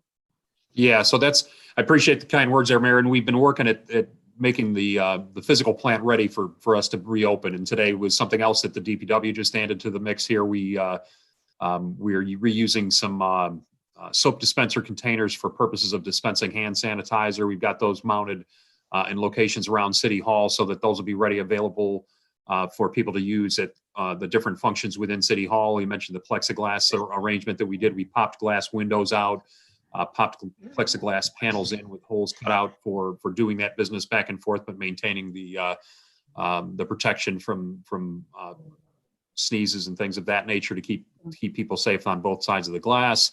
And let me put in here too. Also, with the position of the holes, they took in account of the safety of the employees too, and you cannot reach through the hole and open any of the doors to get into any of the offices. So that's still secure there too. So it's a good plan. Yeah, we're fortunate the way that City Hall is set up. It really lends itself to being able to do this pretty quickly, and we've got the physical arrangements, I think, in place to facilitate that. Speaking of something that Councilperson Gauchel just mentioned there about what are we going to do about bringing back employees and that. We have a decent number of employees that were already attending work as essential employees throughout. We're making some changes to the roster of essential employees, as in adding employees to the essential employees roster because of realities that are coming into play right now. Fortunately, I think this is a good sign, and I think it's fortunate for the city as well. We have seen a really marked uptick in activity that's happening in our construction and development services department. The phone's starting to ring off the hook. People are submitting more plans. People are getting anxious to get back into getting projects done, and we're seeing a corresponding jump in activity. And that corresponding jump of activity is requiring us to bring back additional administrative staff to support processing those permits. Marilyn Stamper is around here in this meeting, and she's been participating a lot, but I'm sure she could attest if you'd like to the fact that we're starting to cash some checks as well when it comes to this permit activity. So that's requiring to bring additional people back administratively. So we're close to City Hall. It was really the last bastion of a spot where we were actually in a reduced staffing arrangement because police and fire maintained staffing throughout. The DPW had maintained a solid staffing level throughout. There are administrative positions at the community center as well as at DPW that are also being evaluated for bringing people back to, and how that would look and how that would function. So it's been a good teamwork that's going on between Tim and his crew and DPW, who's done outstanding work to adjust the physical plan to make it a possibility. Ron Moore has been instrumental in helping us plan these things, and he made sure to get some people notified today that we're being brought in as additional essential employees today. So we're in compliance with the executive order that requires those kind of moves. So the city is really moving maybe beyond exponentially there towards being ready to open up. And I think we are looking at a decision point on that. I've got some calls into a couple of other people to talk about what's going on from a legal standpoint and making sure that the documentation we put together is going to be sufficient and appropriate. We're going to record audio tracks to basically play over the TV that would remind people 6-foot distancing, use of hand sanitizer, potentially suggesting that they wear masks. And that's some of the detailed stuff that we still need to work through when we do open up what is going to be the current status as far as that goes and what's the appropriate thing to do in terms of talking to people about those things. So that's the next thing on our list, is just to get a couple more things straightened out. And then it's really just a matter of when we want to move ahead and go ahead and bring back full employees to begin with, allow them to get comfortable back in the work environment, and then open up to the public. I would like to see it happen very soon, frankly, and I think we can do it. Now, regarding, I guess, across the pond from you with the cultural center and events there obviously are impacted, but with the senior center, what's the discussion there regarding that position, that group, Parks and Recreation as well? If events are being impacted, what is the plan with those employees? There's a couple things that are in the work with the community center staff, and I haven't had a chance to talk about it with the potentially affected employees, so I don't want to go into it at this point in time. But there's some things that we have in mind that would allow us to utilize their talents for some project work that I think we would like to talk about, and that's probably going to be the first step for that staff, because, as you mentioned, the curtailment of their activities is still going to persist, and that's a situation where either we're not going to bring people back, or if we bring them back, are there things that we can have them engaged in doing that is work that needs to be done? And I think we're fortunate to have employees that have a kind of an all hands on deck kind of a feeling about things, and I think they'll be willing to help out in other areas. And I think that's probably the avenue that we're going to pursue for some of the employees, that their work will continue to be affected by lack of being able to return to more normal activity. So a little bit ahead of when I'm ready to talk about it, but there's some plans in effect there. Councilmember Granholm Fox. Thank you, Mayor. So Steve, it sounds like you have a good plan in place. I know it's hard to know when to open City Hall, not knowing what the next EO is going to be, but I like the idea of bringing staff back and having them get acclimated to being back, because they've been gone so long before you open up to the public. Right. Do you have a date that you would anticipate all employees be brought back and no one working remotely? In terms of all, I don't know about that. There's a couple of items that I think I need to address from a couple of individual perspectives, as I mentioned, with certain positions. Okay. But I was thinking towards next week and basically having the vast majority of city staff back in the fold, so to speak. I think it would be valuable for them to have the opportunity to come back to work, just in terms of, as you're saying, getting acclimated to that. And I think it would also be beneficial for us to get the feedback from them about what additional measures would make them feel more comfortable and safer. And I think having them back in City Hall to see the lay of the physical layout and how it looks and how it could function, I think would be important. Tables and things like that to maintain social distancing between, even at the plexiglass service areas that we've got in place, I think would be something to discuss and potentially put in play. And that's the kind of thing that I'd like to get the employees back in to get some feedback. And that's something I think I would proceed with next week. And there might be one or two or three exceptions to that, but I don't see much beyond that. Okay, that makes sense. And then I'm not sure what the city of Wixom does as far as seasonal workers, to work in your parks and that kind of thing. But right. I was thinking perhaps if you don't hire them, if you haven't already, I don't know, that maybe some of those Parks and Rec people, that the programmers and that sort of thing could maybe work in the parks, get the parks looking, I mean, they look good, don't get me wrong, but even looking better, because I think when the governor lifts that order even more, we're going to see people in our parks like crazy. Even more. Yeah, I agree. Just a thought. My Right. 2 cents. We're bringing back seasonal employees in terms of parks maintenance staff and things of that nature, because of the fact that the green light's been given on terms of maintaining the grass cutting. And that becomes basically an essential function as far as I'm concerned, because if it's not taken care of, it becomes unmanageable. So that's already been done. We brought back the seasonal staff that assists with that.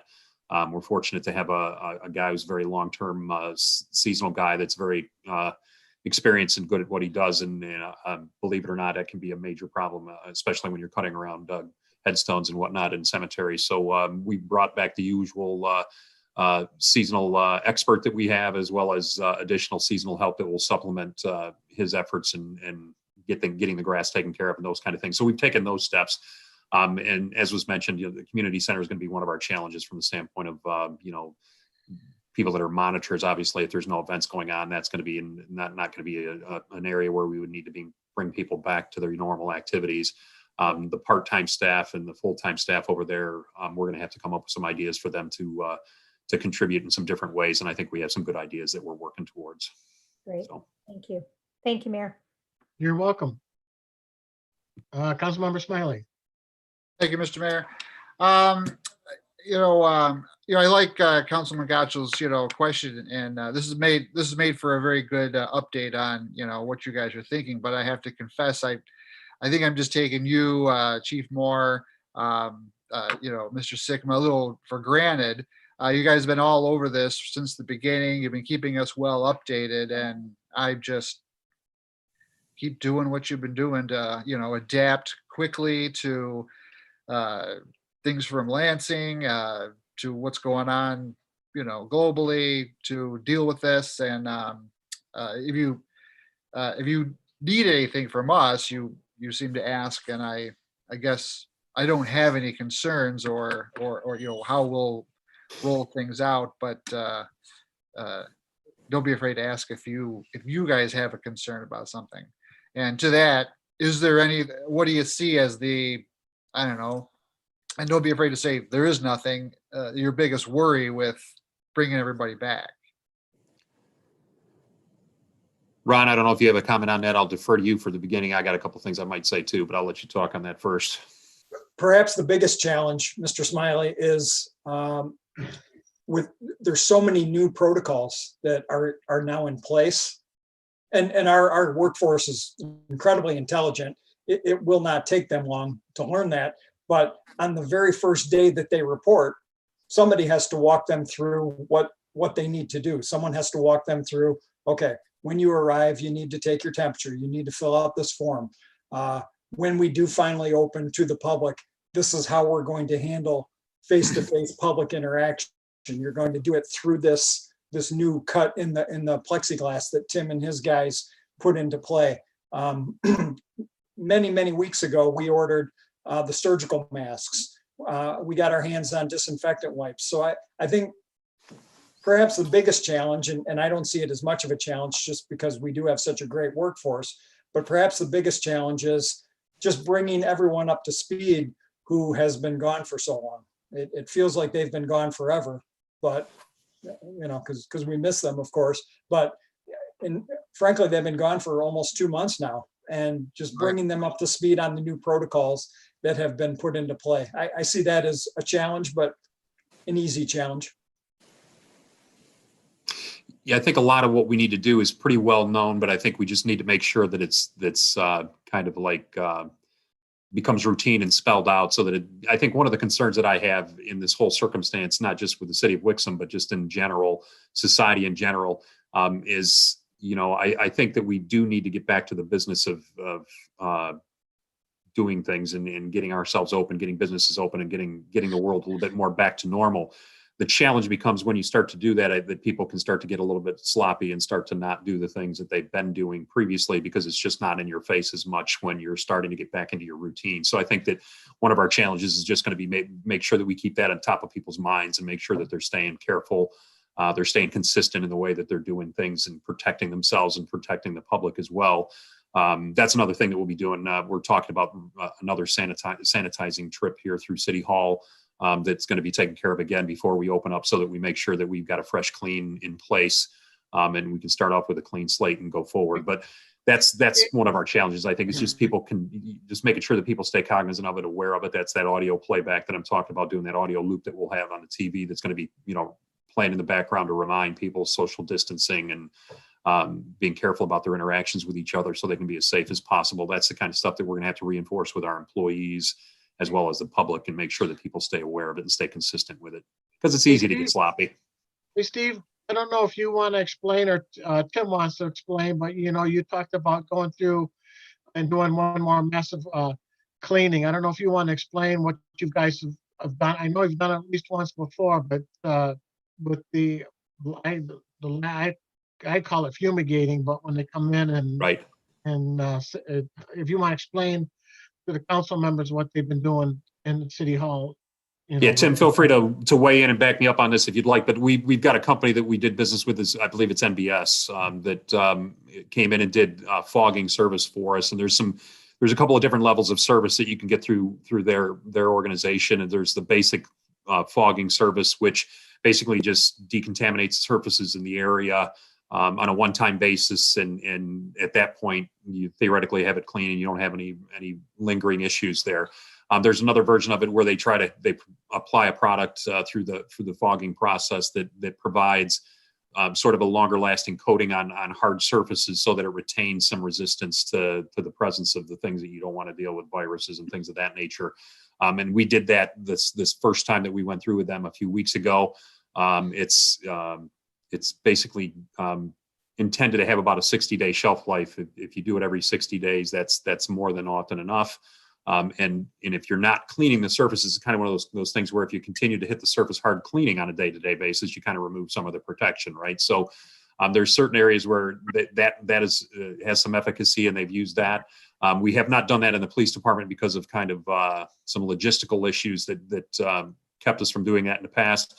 Ron, Tim, and company got together and thought through that and came up with a new way to approach that. So we're going to get the PD done as well, with the exception of one small area that we'll handle on a more of a manual basis instead of that fogging type of a situation. So, Tim, if you want to weigh in any further, that's my quick summary on it. But and basically, yeah, the only thing to include, it covers surfaces up to 8 feet high. So, not that we're climbing the walls yet, but it will protect all the walls and along that area for not only the employees but our patrons as they come in later too. So, yep, we are going to do that one more time before we open up the buildings for the potentially as early as this week, Friday, we were looking at. I don't know if it got scheduled or not, but that's what I was hearing discussed. So before we're open. Yep. We thank Marilyn for her long hours too, and Councilmember Smiley brought it up. I know Public Safety Director Moore and Tim has put a lot of hours in, but City Manager Brown has really done a great job with this, and we've had a few Saturday night calls and a few Sunday night calls about this. He's putting a lot of time in on this, and I appreciate everything that's being done to not only keep our employees safe, but the citizens who come into our offices safe, and then of course when we come in, keep us safe too. So, thank you guys. Anybody else have anything you want to add to this? I could supplement that with one quick comment. Employees at Wixom, I just want to say I just have a great deal of appreciation for the people that we work with at Wixom. Honestly, I mean, they're the farthest thing from high maintenance on this. I mean, everybody understands what's going on. Everybody's being careful about the way they conduct themselves, but everybody's all about still doing the job and still doing as much as they can to keep the ball rolling and keep people in Wixom served to the highest level possible in these challenging circumstances. And the staff's just been fantastic to work with, truly. And one other person, Jeff Roberts, our fire chief as well, is doing a lot of work on this front as well. And I want to make sure that I give him a shout out, and everybody in the PD on the front lines and the fire department on the front lines that are out there every day, that dealing with the public, DPW guys as well. It's challenging circumstance, and everybody again is just totally all about it and all about getting it done and continuing to do the work that needs to get done. And I appreciate that attitude from our employees. And I can't really articulate how much I appreciate it. It's fantastic, and we got a great staff. So we're one of the few communities in this area who's been business as usual these 8 weeks we've been sitting at home. We haven't missed a beat. We haven't missed a meeting. We're one of the few that can say that we've performed like that. So it does say a lot for our employees. Kudos to our employees. Anybody else? Councilman McCutcheon, are you satisfied?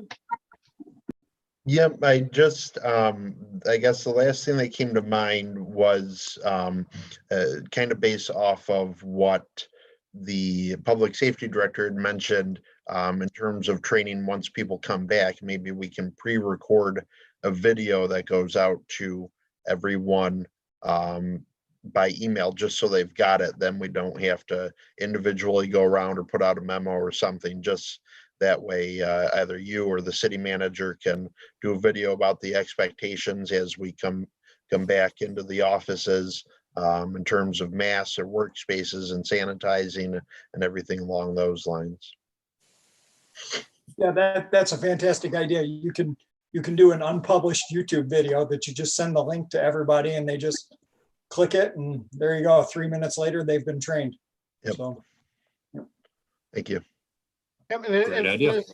And as far as I know, you said too, things like canceling events and stuff like that. I think once we get back, there's some events we're going to have to probably cancel, but once everybody gets back and we talk about it, and we'll make a decision and go from there. We may push this is just off the top of my head, but maybe push concert series back instead of starting in June, start in July, and pushing things back when people feel more comfortable about getting out. We can sit down and assess, can we have concerts in the park and still have, what proper social distancing for everybody and things like that. So we're working on that. So Yeah, and I think that'll be partly dictated at the state level as well, as we work our way through the 6 phases of reopening, depending where we're at and what size gatherings, and then our comfort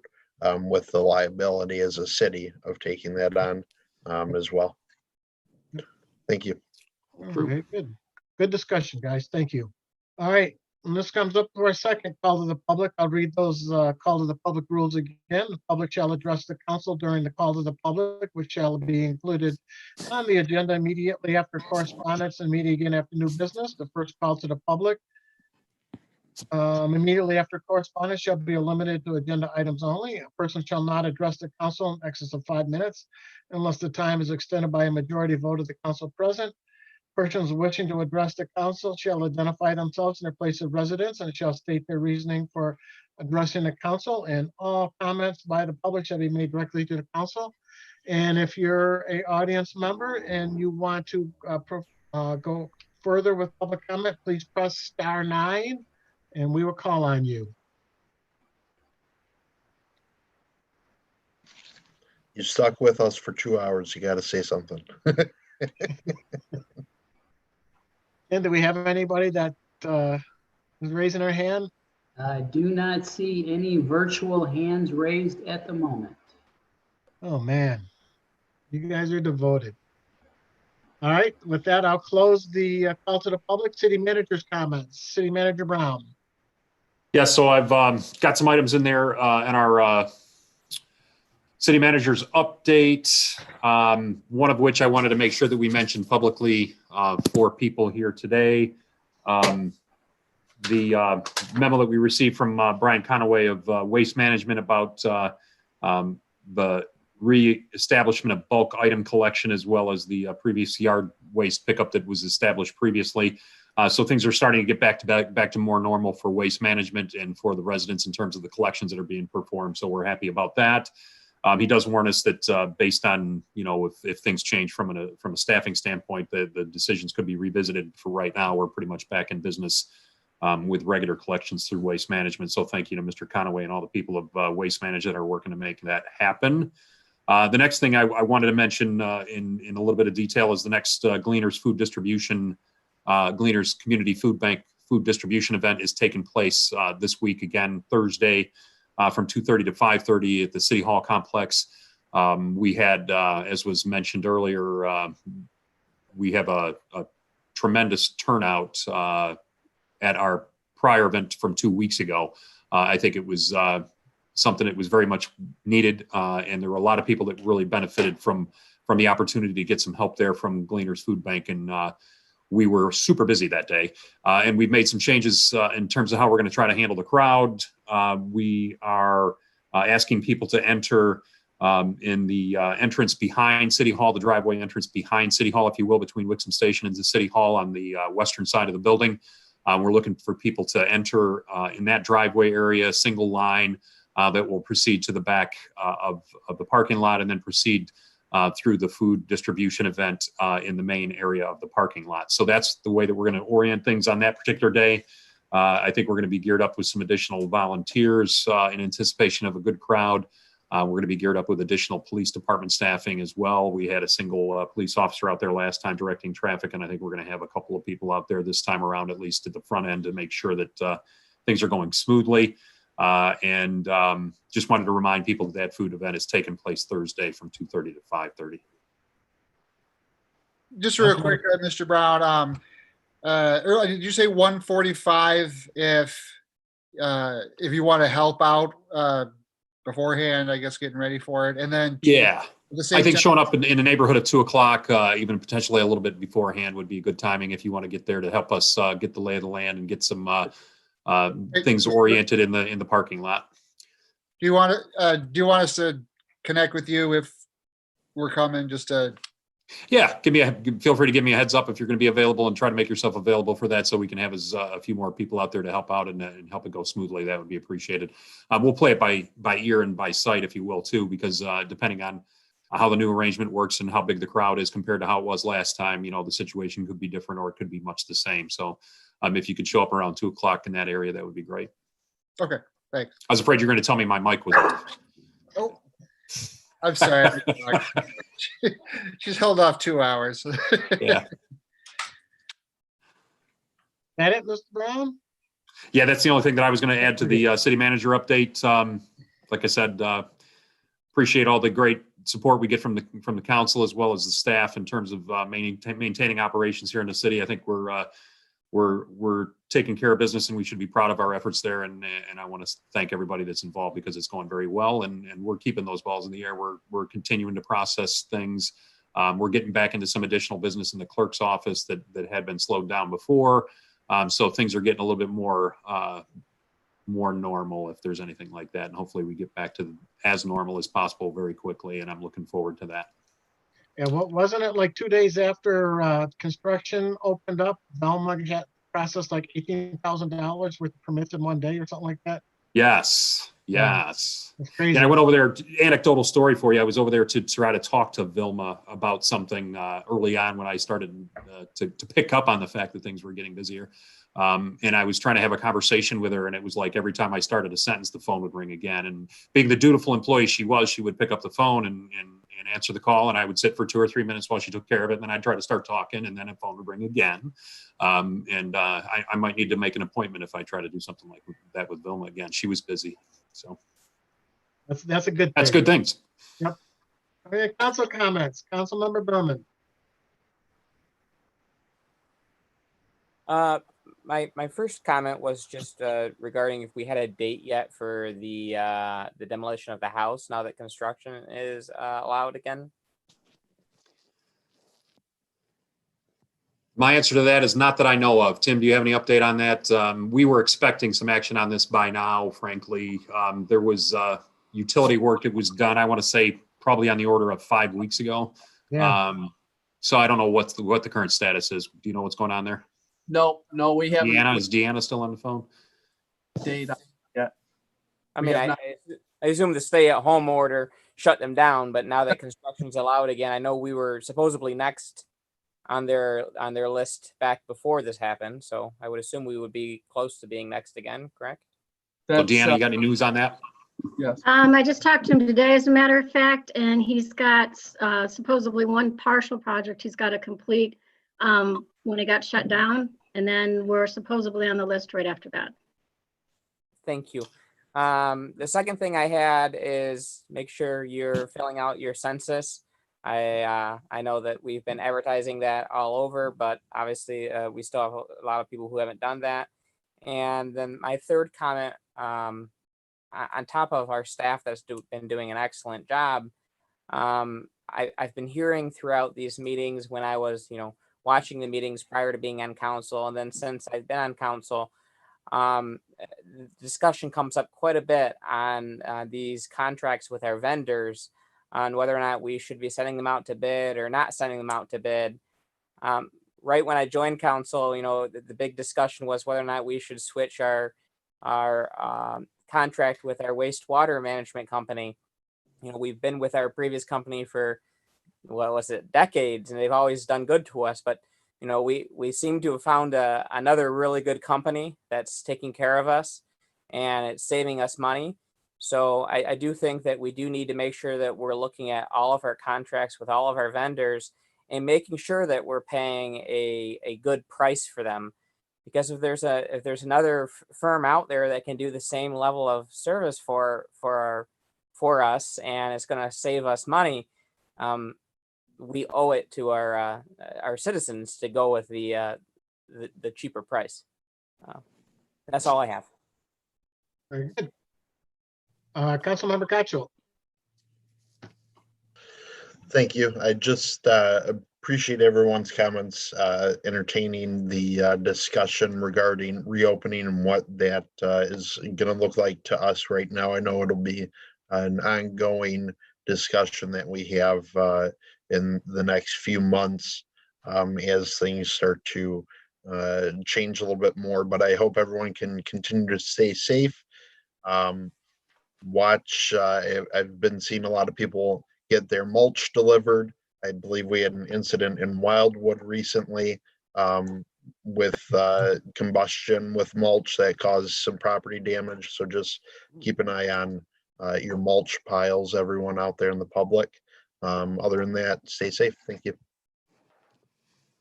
Thank you. Councilmember Gremlin Fox.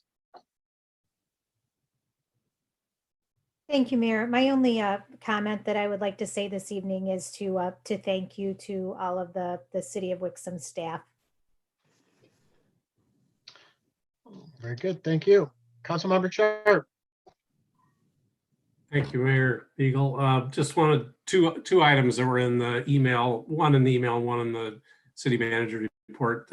Wanted to thank Kaylin McMahon for her email regarding the senior services and keeping our seniors engaged. It was really creative and fun to read and a lot of good links in there. So thank you. And also to Library Director Andrea Dixon. I had an opportunity to get online, a book and a periodical thing worked flawlessly. And there's so many features and media available in our library. We're really fortunate to have not only a good staff there in the library, but well supported by the city and council. So thank you to Andrea Dixon. Thank you. You're welcome. Councilmember Smiley. Thank you, Mr. Mayor. Just a couple of pleasantries. Just thank you to Marilyn Stamper for her help tonight. And thanks to Ken Wilburn for his help tonight. Keeping Mr. Brown, not having to push the buttons. And then also it's Police Week, National Police Week. I'm tempted to say hug a cop, but I don't even think in the best of times they care for that. So just say thanks, maybe shake their hand. Other than that, see you all Tuesday back on this station. Thank you. Thanks. Was that Ron bringing it in virtually? Is that what that was? Yes, I was telling him to bring it in. Oh, you want this? I don't know how to do it virtually. Deputy Mayor Resnick. Thank you, Mr. Mayor, and thank you, Marilyn, and all department heads for getting the budget put together so we could be presented with it, and looking forward to those budget sessions coming up on the 19th and 20th. I'm very encouraging driving around the city, seeing the construction going on, the Ford properties, seeing heavy equipment move around. I saw contractors at Blue Water Technologies building today on the way. I saw the intersection work with the electricians at Beck Road and Pontiac Trail. Is that a county intersection? Are they doing that work right now with the new traffic light masts? Maybe Tim knows. At the intersection? Yeah. Yes, that it is their lights, the county lights. RCO. That's the county, yeah. So they're upgrading those to be like the rest of ours in the city then, right? The masted ones. That's the plan. Yeah, it's it tri-party fund, so we will share some expense on that. Yes. Okay. Also, I was looking at the SBA, the PPP under the CARES Act. The second round, as of yesterday, there was still 122 billion left so those Wixom businesses that were discouraged during the first round, there's still money out there through certain lenders. You can go to the SBA site and see that. And Main Street of Oakland County did their first mass crowdfunding campaign, and through an outfit called Patron City, where Main Street Oakland County will match up to $4,000 for a crowdfunding campaign. And I think the city of Wixom is participating, or I'm sorry, the Wixom is participating, the businesses, and they have a goal. The DDA has a goal of I think $15,000, okay, or about maybe $1,800 on the way there. So if you like doing crowdfunding campaigns and got money to burn, you can log on to that site and Patron City and donate and get that moving. And again, that's going to support some of our smaller mom and pop businesses that are having a very difficult time at this point. Other than that, stay safe, everybody. Thank you. And I just want to say thank you to Marilyn and all department heads for their work on the budget. Looking forward to the budget session hearings next week. As far as the census goes, yep, it's just 9 simple questions. And if you answer those 9 simple questions, it gives the city support for the next 10 years. So please do that. And looking forward to the banner being up tomorrow. And everybody stay safe, buy local. And do I have a motion to adjourn? So moved. Or, All those in favor, say aye. Aye. You're not None gonna roll opposed? call that? No, we're not gonna roll call it. We're goodbye. Everybody have a great night. Thanks Thank for you, Mr. Chair. participation, and we'll talk soon. 2020census.gov. Don't forget it. Thank you. I just need to let YouTube Live wind down here. It'll take just a few more seconds, but feel free to log off if you'd like. Have a good night, everyone. Good night, Take care. y'all. Okay. Right.